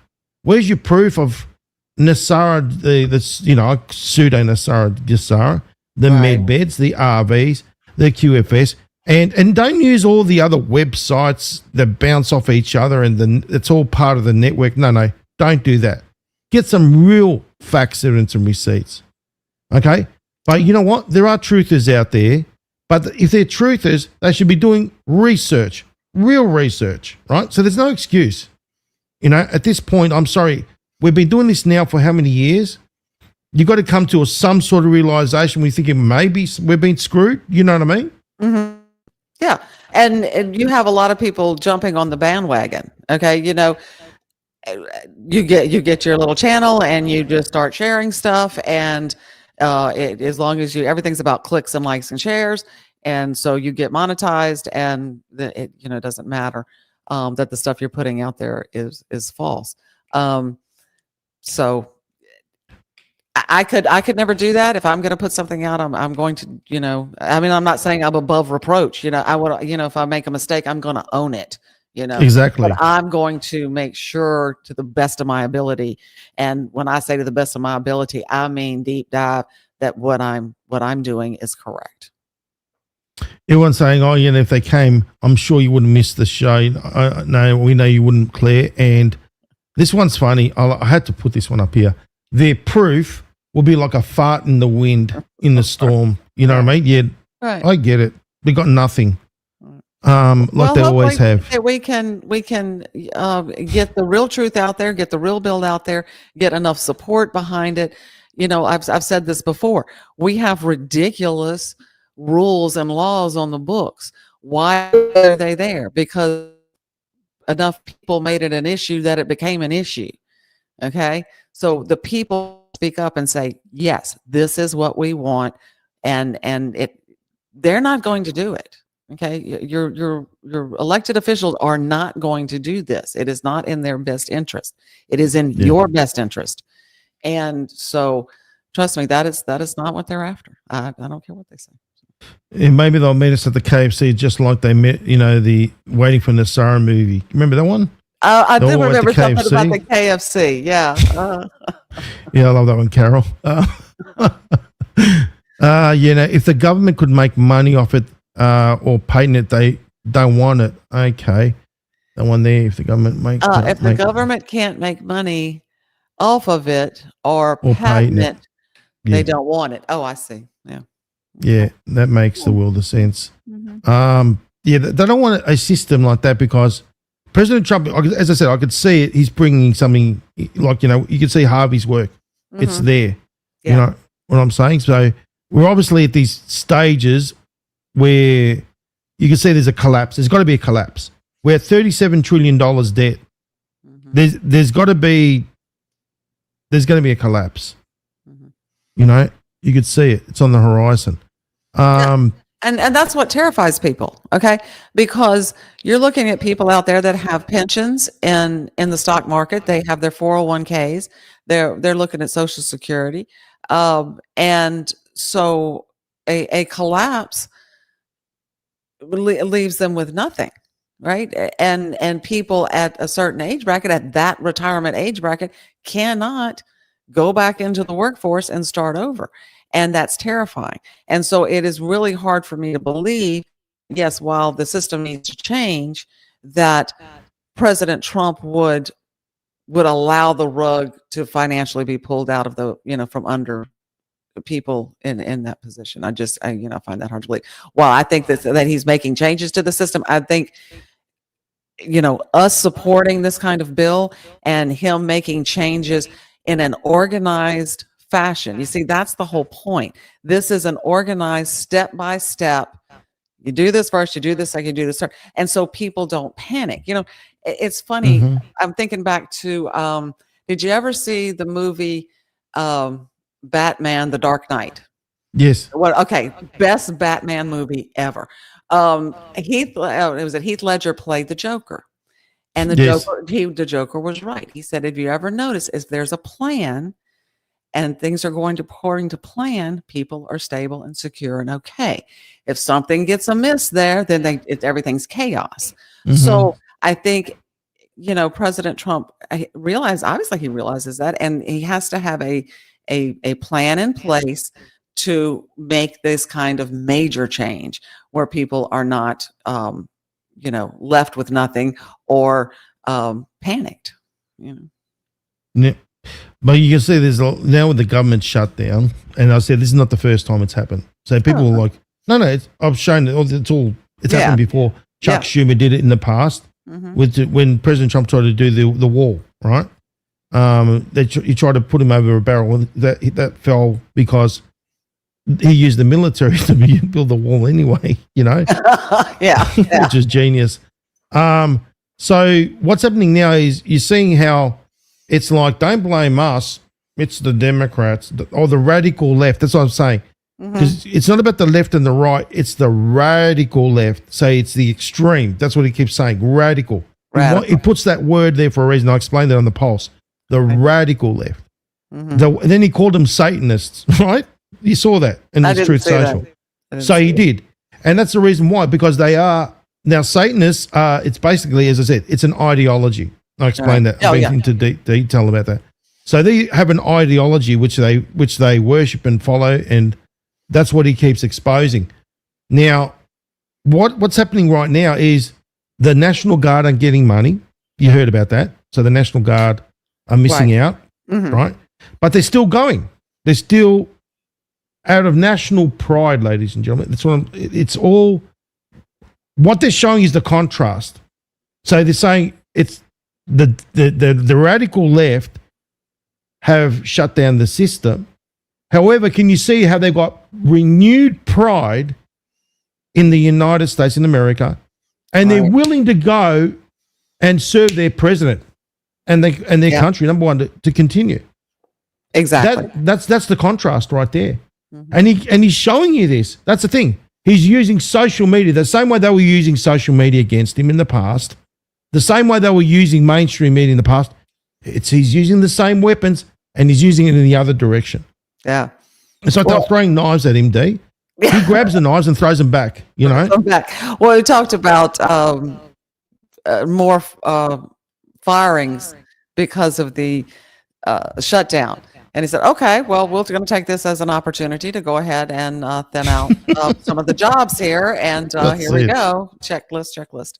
Clean up shop. To your point, he turned it right back around and said, okay, this is what you want to do. Here we go. You know, well, we're going to take a priority of what's top of the priority. What should government actually supply? You know, I think the biggest, you know, when they talk about the national parks being closed in a shutdown, I think that's a shame. And you know, I don't like that. So, well, look, it's what do we say? Pain brings awareness, right? Yes, it does. So you think about it. You got a sleepwalker, right? Entertained, nose to the grindstone, walking around, you know, doesn't see what's really going on. Well, how do you get them to, you know, wake up? Remember, sleepwalkers, you just can't hit them in the face. They'll cop a shock and they'll die. You got to do it in stages. That's exactly what's been going on. So they're being awakened in stages, in shall we say, painful means, right? Right. Pain, when you pinch yourself, it brings awareness to that particular problem, if you know what I mean. Mm-hmm. It's exactly the same thing. Yes, I agree. And like I said, only on the precipice does true change occur. So you have to get to that point, you know, and as what he's always said, I can tell them all day long, but they have to experience it themselves to understand how bad it could be, you know. Exactly. So, for example, right, you're seeing all these, we're talking about how, you know, the food was poisoned, which it has been, right? With all those chemicals, you go and you buy something, look behind, and it's got all these concoctions, right? People look at the pretty picture. Entertainment, again. Oh, that must it looks like grandma's, the way grandma used to make it or mum used to make it, you know? Mm-hmm. They are fooled. They don't look at behind to see what those now, bread, for example, bread is not meant to go moldy. It goes stale. You know, they put things in there to make it, and it affects your microbiome. Oh, yeah. And RFK Jr. has been exposing it all, right? The dyes, the petroleum dyes. That's why people are sick, right? The pharmacia, right? Pharmaceuticals. Because pharmaceuticals isn't just, shall we say, the drugstore. No. I'm talking about it's in your foods as well. It's in the drinks that you drink. It's in everything. Even in the water, fluoride. It's got all the disgusting concoctions, heavy metals, all designed to basically make you a great customer of Big Pharma. That's what it is. And who are the ones that are pushing it? RFK is exposing that it's basically they go in these entities that are basically being put in by Big Pharma, through the FDA, through CDC. Right. Then they go out and they're working for them again. You know what I mean? So it's a roller. What do you call it? A door that just opens, closes. It's a revolving door. Revolving door. That's it. Revolving door. Yeah. That's what I was going to say. Yeah. So, you know, this is all these things. These massive exposures. Mm-hmm. This hasn't happened before, guys. This has never happened. Mm-hmm. Where you've had such. That's why Q says dark to light. Right? It makes perfect sense. It's all been happening. Yeah. But it's like the black curtain's been ripped open. And now the Wizard of Oz has been exposed, you know what I mean, of what's been going on. And that's what President Trump's been doing, which is genius. Yeah, it's in every facet of life. You know, like you said, the pharmaceutical, the food industry, our monetary industry, education, you know, all of these different fronts that we have been herded into. That's what I'm going to say. We've been made herded into, and said this is the way it is, and it's gone on so long, it's generational, and so people don't even question it anymore. You know, and that's the point. It's like, you know, now think about this. There are certain, shall we say, ingredients, you know, that must have been concocted from Satan's lab. Okay. That you guys have, I've been to the States, I've seen what's there, and it's an absolute horror show. And here it's the same. right? But there's certain ingredients that you got that, you know, that are just like that extra step up. You know what I mean? Mm-hmm. That's why, think about it. What have they been doing? Going after America, Second Amendment. It's all been about the Second Amendment. Right. Weaken the world's biggest militia, done by design. And they've been doing it in many ways. And President Trump has been using RFK Jr. to expose this whole industry. Now, the big pharma thing, which is I'm going to be doing on the Dakota's Den, it's another show that I normally do, that basically is going to be about pharmaceuticals, pharmacia. Right. The reason why President Trump has got these entities as part of his cabinet, I'm going to go through the whole box and dice. And I'm going to show the facts and some receipts. There's a reason and rhyme why President Trump does what he does. There's no, shall we say, people think, oh, why is he doing this? He must be part of the gang. He must be corrupt. Who is the one, you know, they talk about Epstein, for example, right? Mm-hmm. But they forget who was the one that brought it out there. It was him. He was the one that put him in supposed jail. He did, right? Yeah. Just like Ghislaine Maxwell. Why didn't the Democrats or the radical left do it beforehand? They let that all go to the wayside, didn't they? Mm-hmm. And then the Republicans didn't say a damn thing about it either. Nobody said anything about it. Yeah. So no, they're all equally involved in it. Right. Or anything else on any of the other fronts. The bad education system, the bad food, the medical system, the pharmaceuticals. No, they've all just gone along with whoever was, you know, passing out. Now, you think about this day, right? Back in the day, growing up, do you remember when you used to go to the shop or, you know, the supermarket or whatever, and you look at a product and it had none of those nasties? I remember those days, right? Mm-hmm. Yeah. I remember the days where bread used to be bread, butter used to be butter, right? Mm-hmm. And things used to be real, right?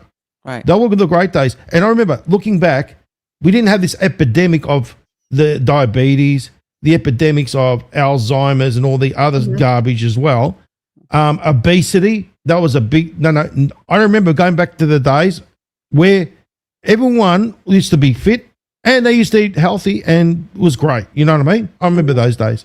Okay. And then all of a sudden you've seen this changes. Something changed, right? Well, something definitely changed. Yeah. A lot of these chemicals that they put in not only the agricultural system, but in the foods, over a period of time cause chronic inflammation in your organs and in your body. Most of your major diseases are a result of chronic inflammation. So it's doesn't kill you right away, but eventually you get ill enough because of the chronic inflammation and it'll cause something to go wrong. Well, then you go to the doctor and they're going to pump you full of more of it or more something. It may can't take care of this symptom, but it's going to cause another one. So then you take another pill to fix the symptom from the first pill, and it goes on and on and on until you're walking around with a bag full of pharmaceuticals. And trust me, I've seen it. I've worked in the healthcare industry, and I have, had patients check in and bring your meds. Oh my gosh, do we, we need a shopping cart here. It's just ridiculous. Oh, look, think about it. I mean, they want us to be their customers. That's what it's all about, right? Mm-hmm. And they want to get rich and they want to cull us off and they want to make us sick, right? Mm-hmm. So think about this. How do they do that, right? So what they do is, how do we get them sick? Through their food, right? Mm-hmm. Through their water, pump all that garbage in there. And that's how they've been doing it. And through the air as well, by the way. Mm-hmm. So all these different elements they've been using against us. And what happens is we end up, why am I feeling like this? Why am I feeling like that? It's pretty much the stuff that you've been eating and drinking. That's why. And no one pays attention because they're too fixated, as I said. They look at the box and it's got a pretty picture. And the way they do it's all deception, right? Mm-hmm. And then you got to go to the back and little writing like the contract. Well, at the back, the fine print, they say the devil's in the details, and you need to take a bloody magnifying glass to see what's going on. Because then they say, stuff it. You know what I mean? I'm just going to eat it anyway. Then your children have got all these other problems. Oh, why have they got ADHD? Why are they running amok? Why are they sick all the time? Well, have a look at what you're feeding them. You know what I mean? Have a look. And then if you don't, it's like a vicious circle. The children get plummeted with all these commercials, right? So they get all these, and now with social media, forget about it, and YouTubes and everything else. Oh yeah, now the mother, you become a mum. Oh, here we go, Uncle YouTube is going to be your babysitter now. Enjoy. Have you seen that one? Oh no, I haven't seen it, but I know what you're talking about, and But it's part of a greater system. In other words, I'm bringing it right back to the monetary and fiscal system. The system has been designed where both parents have to work. Okay, they cannot make ends meet. They're tired. They're working. They need convenience. They need speed. So they're going to buy foods that are either stick it in the microwave or the fast food and that type of stuff. You see what I'm saying? It's part of the same system. That we've made them need the convenience. You've traded, just like in the book, they're talking about we've traded our freedom for security. Well, you've traded your health because of that. Then you have no time to cook a decent meal, or heaven forbid, I know a lot of people home farm now, and I think that's great. But you don't have the time for that, so you are now you're at the mercy of what is available. And then you think about people in low income areas that they don't even have the opportunity to purchase nutritional food. Are the only thing available in their area that they have means to get to are fast food and or groceries that are not healthy. I just want to address something from Trusted 313. Number one, you're saying there's already people designing and using a type of medical bed. Okay, number one, not the medical beds that these grifters and fakers are pushing out there with their AI. Let's get that straight. Another thing that these grifters use is, what do you think the military has? Where's your proof? They haven't been able to show any proof that the military are using their supposed med beds, right? No proof whatsoever, okay? And they can say, we signed an NDA. I don't buy that garbage either. Sorry, D, all right? And I have brought out, if you watch the Kraken Trusted 313, which you probably haven't seen, right? You will see on Veracity, which is part 4 of the Kraken, how I show you what's really there.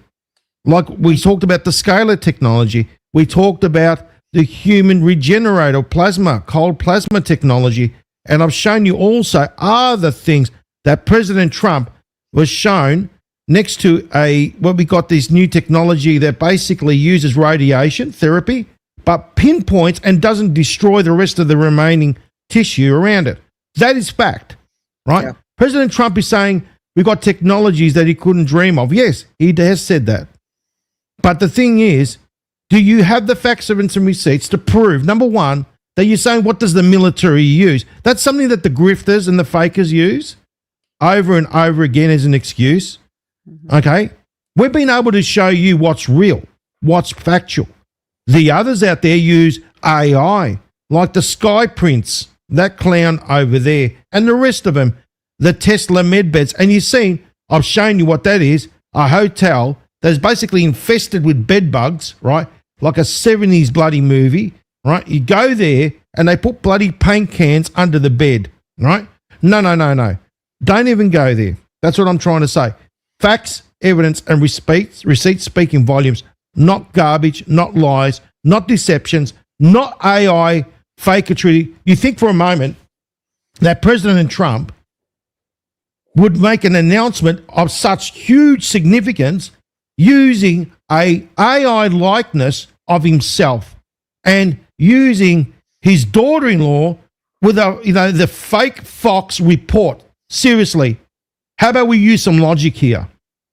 What do you reckon, Dee? I agree. I think you're referring to the post he put out on Truth Social the other day that, Yes. with the med beds, why would he do that? And no, of something of that huge significance that, and that large, no, he would have come out himself and said that. But, as far as you mentioned the scalar technology, that is different. And what it does is it has to do with, how everything vibrates and cells vibrate. It has to do with frequency. And it has been demonstrated to help people with anxiety, depression. They even, have said it has helped with other certain, medical issues. It is, to my knowledge, not a cure-all. I don't, like I said, I haven't seen any proof of that, but then I haven't investigated it that thoroughly. But that is a real technology, but it is nothing compared to what they're showing. I had never seen one of those until you showed it on your show. Well, the human regenerator is real, and let me give you the breakdown. I'm going to have the lady in the UK that is that has a human regenerator, and basically we're going to interview her, Dee. I think we should have her on the show. It'll be great. Okay. Yeah. We can have her. Love that. Or I might have to pre-record because she's in the UK, so we'll have to see how we're going to bounce this one around. Now, the thing is, we've got one of our lovely ladies here. Her name's Kath, and she's in the UK, and she's actually used the regenerator, the human regenerator. It uses cold atmospheric plasma technology. That is real. Mm-hmm. That is real. So she is reported, like she normally has all these arthritis problems, all that, nothing whatsoever. She's been using it. And I got her saying it on video. Mm-hmm. She's had issues with, health. And ever since she's been using it and just using it, she's used it twice. One was for about 10 minutes. The last time was about 30 minutes. Mm-hmm. And she swears by it. So, and this is a lady that's been going through a lot of issues as far as her health is concerned. All right. That's what I mean is real results that can be proven. Facts, evidence, and receipts. I'm going to bring you, and the lady there, she's going to show you the human regenerator. We're going to be there. You're going to see it. Right? I'm excited about that. I would really like to see that. So that's cold atmospheric plasma technology. Now, what I'm showing you is all factual. The others are showing you AI garbage, and they making all these fictitious claims. Why aren't I getting a response? You know what I mean? Trusted. You went out there and you made that statement. Now I'm telling you that what you're hearing out there is a bunch of lies. Yeah. As far as them saying, what do you think the military has? Well, have you gone to the military to see for yourself what they have? Have you physically gone there? And how can you prove that you've seen it? You know what I mean? Mm-hmm. That's my call to you. Now, obviously, as I said, there's always this, and you're always going to hear this from these people, the crickets, right? That's what you're going to hear. Because at the end of the day, they've got nothing, zero. Nothing. They get there and they sit there and they talk. That's all they are, all talk. When they're presented with the facts and some receipts, all they do, you know what happens, Dee? They attack the message, not the message, because they can't attack the message. The message, forget about it. They go after the messenger and say all these nasty things. Like it's just a reflection of who they are. Sorry. Right. You know what I mean? When people are faced that, if they're truly don't, and we present facts, evidence, and receipts, then they have that choice. Okay. So now So are you going to continue to believe in something that you can't prove? Or are you going to do with real? And that's an individual. So, Jane said it on there, she feels sorry for people, but at some point when you do know, then the choice is yours. But that's what I'm saying. I mean, there's technologies, yes. They're always there, and these technologies could have been suppressed. Yes, after all. President Trump has said, I remember in 2017, in the inauguration, he did mention about it, right? He did mention about technologies, medical technologies. He has said it, right? It's out there. Now, he's even said about right to try. He said about that as well. Before it wasn't allowed, right? So that's all factual. We go by what we want things to be true. That's what all we ask for is things to be true. We don't want to be lied to anymore. Is it too much to ask for? You know what I mean? No. I don't think so. And then there's natural cures. Yes, I agree. Oh, yeah. There are natural cures that are out there. And I truly believe nature cures a lot of things. And there are things that have been suppressed. Things like that, like certain fruits and this, that, the other. God knows what it could do for us. You know what I mean? Mm-hmm. Herbalists, are really making a comeback. And because there's several reasons for that. Natural medicine and natural products. I use quite a few of them. But couple of things, first of all, they're not full of all the poisons and they can help you. But people cannot afford medical care, right? They can't afford it. So they're having to turn to alternatives. Now, I will say this, when it comes to natural remedies and natural products and different herbalists and stuff like that, again, this is a buyer beware world. Okay. You better, do your research before you just take somebody's advice on YouTube or TikTok or whatever and says, because you see it all the time. I mean, I can't count how many commercials I see that are AI generated promoting, this healthcare remedy or that healthcare remedy. And, you have no way of knowing until you do your own research. And it's easy to research, it's not difficult. It just takes time. People would rather have the quick fix and believe in that. Carol's reporting some more information on Kath that has used that cold atmospheric pressure technology using the plasma technology, using the human regenerator. Now, apparently she uses walking sticks. She doesn't use them anymore. Great. That's great. Right? Yeah, I'm she very sleeps excited better. So this is what I'm saying. These are real people that are here and real results. And I'm going to have the lady, her name's Helen from the UK, that basically has the human regenerator and has Kath as one of her clients. And Kath found out through the Freedom Channel broadcast through us here. That's how she found out about the human regenerator, because I featured it on the Kraken, right? Kraken Veracity, Part 4. And it's all about showing there's an upside and truth. Now she feels empowered. Yeah. You know what I mean? It's real results, guys. It's real results. It's not the fiction. Oh, no. You know what they do? It's like kicking the can down up the road. They're still designing it. That's the other one. Sorry. We're still waiting for the 1st of September. NESARA GESARA was supposed to come out. The pseudo one didn't come out. Next one, it's like they zap their brains like Men in Black and everyone forgets about everything. Then the next day comes out and the next day. And it's been going on since the Dove of Oneness, right? Right. So think about this. They've been doing the same thing. I know that it's not ready yet.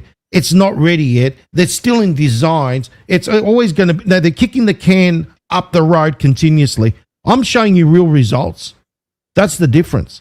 I'm showing you real hardcore facts, evidence, and receipts. Dia has been speaking about the scalar technology. I've been looking into that as well. That's what we go by, facts, things that empower us, not by, fiction. Fiction is basically, it's useless. That's what it is. Yeah, agreed.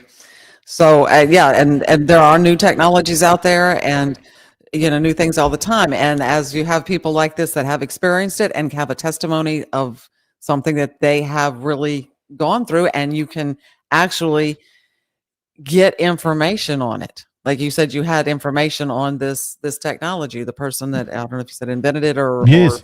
Okay, so that's what you need to see. And that's what needs to be brought to light.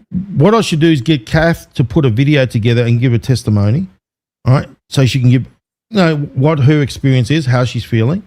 I'm going to have Helen on the show, because Helen from the UK, the one that has the human regenerator, she knows everything about that machine, right? How it works, how it operates. We can ask her whatever we want. Okay, great. That's what it's all about. Real people, real solutions. Like Harvey, real people, real solutions. I have some connections in the scalar energy. And awesome, you should do that too. Yeah, and I have a friend that can give a testimony. It's a pretty dramatic story what happened to her. and the people that you know, have established that here, they have their own shop. So yeah, I think that would be great. We ought to put that together. And this is the thing, guys. We're not sitting here. We're showing you real results. We're not getting, you know, we're not making any money from that crap. No, we're not doing that. No. Okay? It's not about that. It's like this. People want to know what kind of water I drink, right? So I showed them that I got the machine that does reverse osmosis. Aqua True, right? And it comes from the States. It's the best one. I did all my research, right? I got all the documents, the stats, everything like that, and it all checks out, right? So naturally, people want to know, hey, FCB. So I did a little bit of a spill, showed people. At the end of the day, it works for me. You know what I mean? I'm not any way endorsing the machine. I'm merely saying what I've got, and how, you know what I mean? That's all it is. Right. It's not like we're being endorsed by these people. I don't want to be endorsed. No, neither do I. I don't want any of that business. I don't, No. because then that takes away, you know, the credibility that I'm trying to bring to light. You know, That's right. It muddies the waters, and I don't want to. I want to be objective. No. I want to be objective about the things, and not have a back. Agreed. Yeah. That's the way it is. I mean, you got to be objective. Mm-hmm. Otherwise, it's like you got to be held down by your sponsors. That's why they don't like me, because I don't have any. I refuse to have sponsors. Yeah. And I told them, not happening. Sorry, they don't like me because of that. And because of that, I've been suffering. They don't allow the faucet to flow here because I refuse to play ball. That's the problem.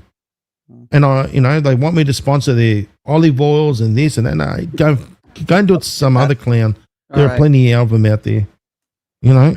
All right. So, well, it's been a good evening. You got any more questions?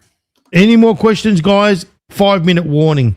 Okay, 5-minute warning. Chuck your questions in there. A queue in front. Okay. Any last minute questions? I mean, I gave an answer, and I had not even a thank you. That's the thing. You know what I mean with that person. They came in here like, you know, and they put their question. I mean, they could at least say thank you, FCB, for clearing up that business. Mm-hmm. You know what I'm talking about. Right. Yeah. Oh. Unfortunately, the people that don't. Well, and again, you present the truth to somebody. It is not what it contradicts their belief system. Mm-hmm. So that puts them in a mindset, and then you have to give them time to step back and digest. Okay. Say, wait a minute, you know, what's really going on here? Yeah. Well, that's it. I mean, maybe I screwed up. Have some time out to have a think about it. Maybe they're in that sort of mind frame right there. You know, you're right there. Yeah. You know, guys, as I said, we don't bite. Okay.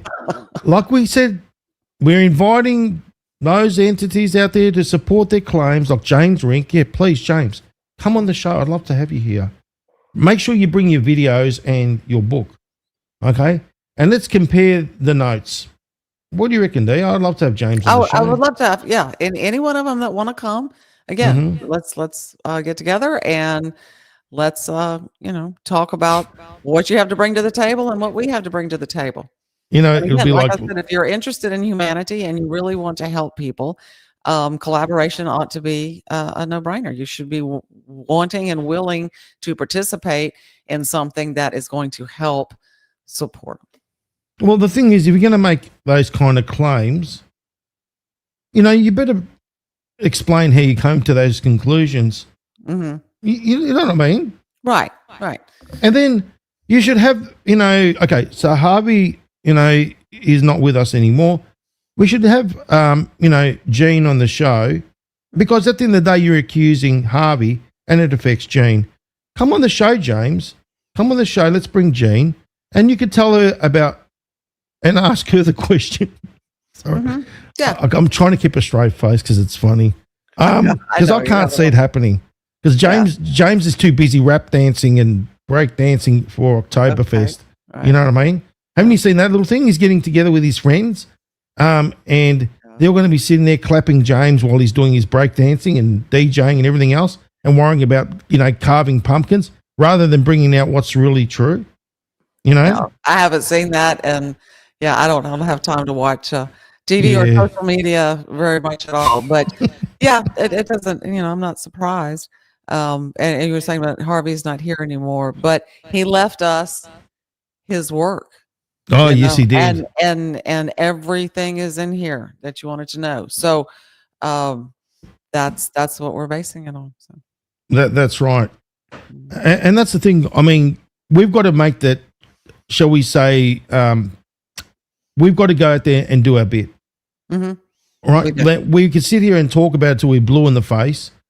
What we're going to do is we've got to all hold these entities accountable.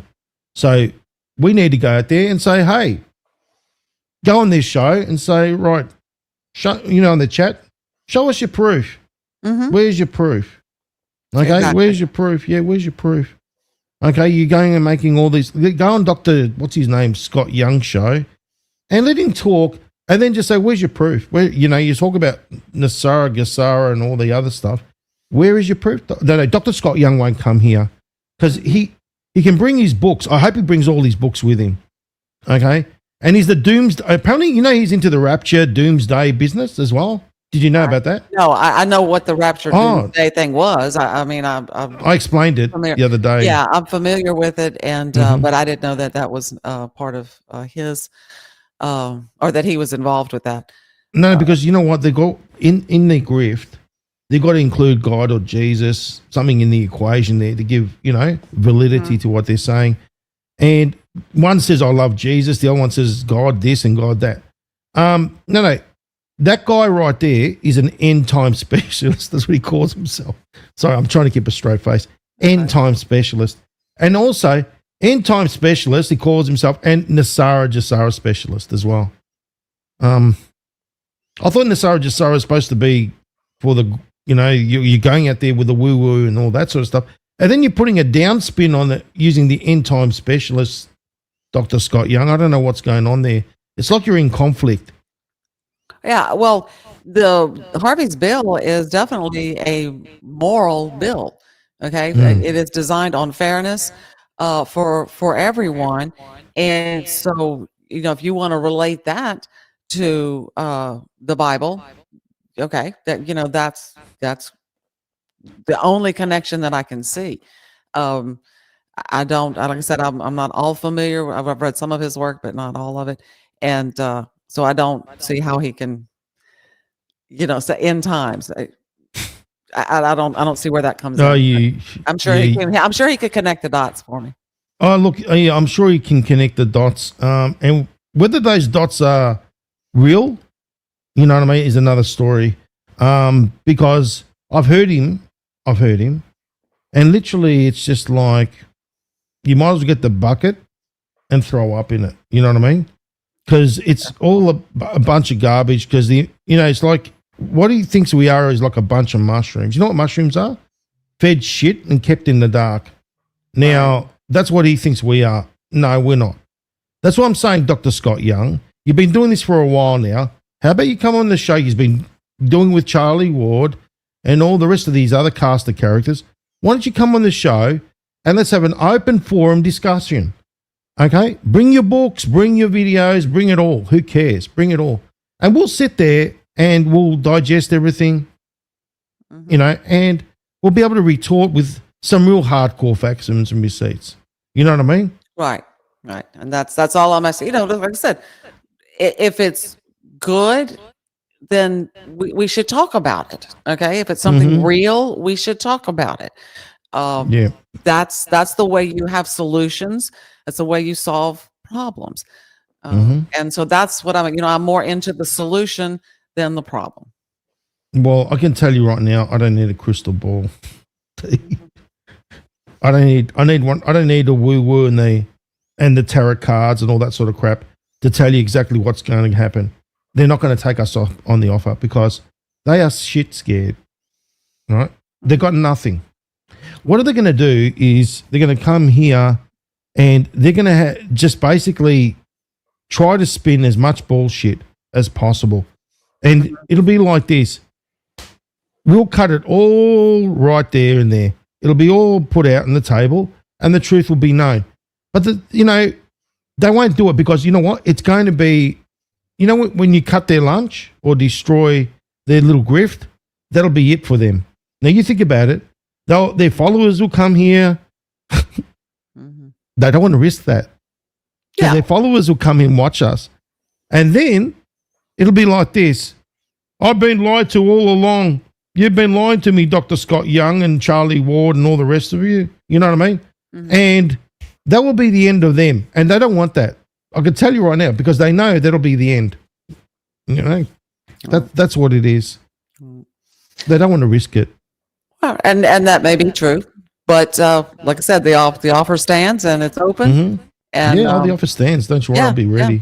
But in the meanwhile, we get to our ground game, you know, and spread the truth, not only through social media, but like I said, this is not something that needs to stay in darkened corners where people stand and shoo. Okay, the more people understand the real bill and have an open discussion that they're not ashamed of, or people don't identify them as fringe, the better off for everyone. So, yes. Rightio. I think we'll call it a day, a night, whatever call it is. a day. Yeah. All right. I know you're tired. So, well, I want to thank everybody for tuning in, and I hope that you enjoyed the show tonight, and I hope that you enjoyed getting to meet Jean, and we are going to have her on again. So don't you worry about that. So. You know what I was thinking? We need to put this in a library of videos where people can access. Okay. Yeah, I think we've got to talk about that. Because you know what? We got to use ammunition. And you need ammunition. So the more ammunition we have, the more ammunition God's army can go out there and everybody can take and throw it in the direction where it needs to be thrown. Okay. That's a what good do you idea. reckon? I think that's a great idea. Great idea. We can put them all together. You know, we've done this, what is this, our 6th show, I guess, 5th or 6th show since we started.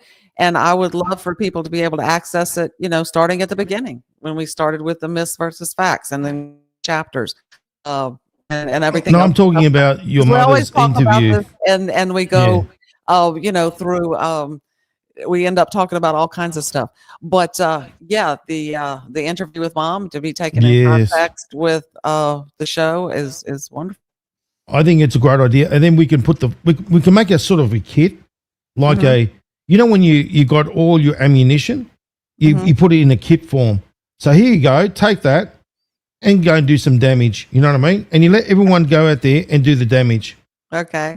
Well, that's great. Yeah, let's collaborate on that, and let's put together something for them that they can use in a social media outlet. And then also, like I said, they're welcome to go to the website and those blogs down there, print them out. That's what they're there for. They're there for y'all to use and spread. So, and don't forget, get your copy of the book. Oh, yes. And by the way, this is what we need to do, guys. Any grievances with Rumble, you can take it right there and tell them how you feel about this. Tell them that you would like to see this show up on their leaderboard and to stop their excuses, and it's time to them to put the real truth out there and stop enabling their fraudsters. Contact support@rumble.com. Attention, Claudia Romello. Okay? And make sure that they get the message. We all got to do our bit. Yeah, that's how we can get it out there. That's exactly right. And then also to those people that would like to come on the show, there's the my email address. And for any of our viewers, if you have a question, or you know, like I said, we talked about, you know, y'all send the names of grifters to us. On this show, we specialize, or I say we specialize, but we focus on the ones that deal with NESARA. You know, there's a lot of different, you know, other grifters and other avenues out there, but we're going to focus on the ones that have to do with NESARA, GESARA, and that kind of thing. Yeah, because what happens is, you know how they all connect up, right? So when you hear med beds, that connects up to there. When you hear QFS, it connects up to there. Everything's connected. Remember that little map I showed you? Right, yeah, I like that little map. Yeah, that was good. Yeah, that's how it works. So, you know, don't be shy, guys. Go and send us an email, and then we'll put together the Grifters report, okay? But make sure, number one, okay, this is what we need from you. Keep it on point also make sure that you got proof. We need proof. Okay. So, for example, if they're saying something, prove it. We need proof. Another thing is point us in the direction of their websites, their social media, so then we can analyze their website and social media and be able to ascertain what's been said. You know what I mean? Because we're all about facts, evidence, and receipts. And we go after them, we got to make sure that we do have the facts, evidence, and receipts at hand. Right. Yeah, because I want to make sure that it's a legitimate complaint. I think we had one this past week that was, we have people who are, making the false claims and promoting the pseudo NESARA, and then there was another one that was advertising for some product, like you and I were just discussing, and I explained, well, hosts, people in TV and radio, this is how they make their money, and they are paid to sponsor certain products. Now, that's completely different from promoting a false narrative as I see it. Yeah. Does that make sense to you? Do you understand? Okay. Yes. Yeah. Okay. Makes sense. Now, Carol wants us to expose a character. Don't you worry, Carol. That one is well overdue, so to speak. And they've been pushing that fakeness, Dee, so it's relating to what we're saying. Okay. That one will be on the next one. Don't you worry. And let them think about who it's going to be. I love that little element of surprise. Yeah. What do you think? I think so too. Yeah. Yes. Yeah. All right. Righty. Okay. Good night, everybody. We will see you next time. Thanks. Cheers, everyone. God bless Bye. you all. Thank you.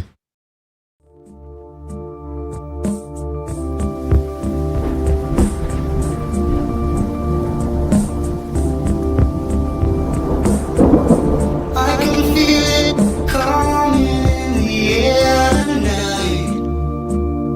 Oh Lord, and I've been waiting for this moment for all my life. Oh Lord,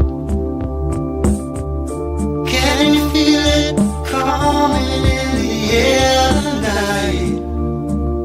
Oh Lord, oh Lord.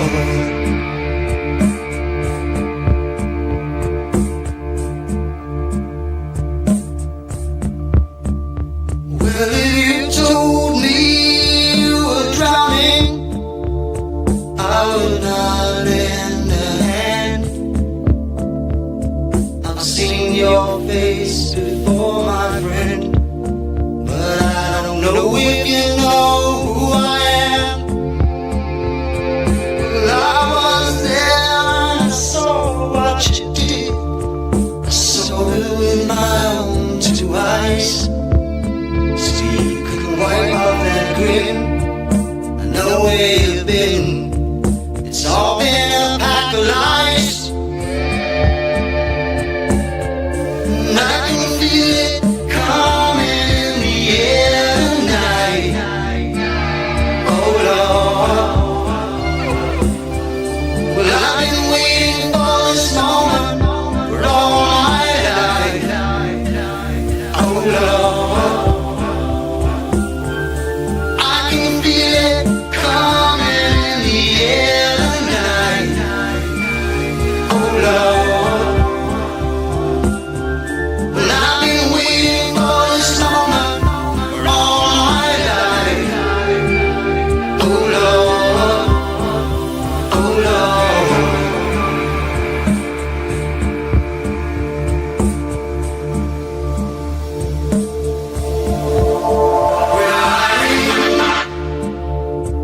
I remember, don't worry. How could I ever forget? It's the first time, the last time we ever met. But I know the reason why you keep your silence. No, you don't fool me. The hurt doesn't show, but the pain still grows. Some strangers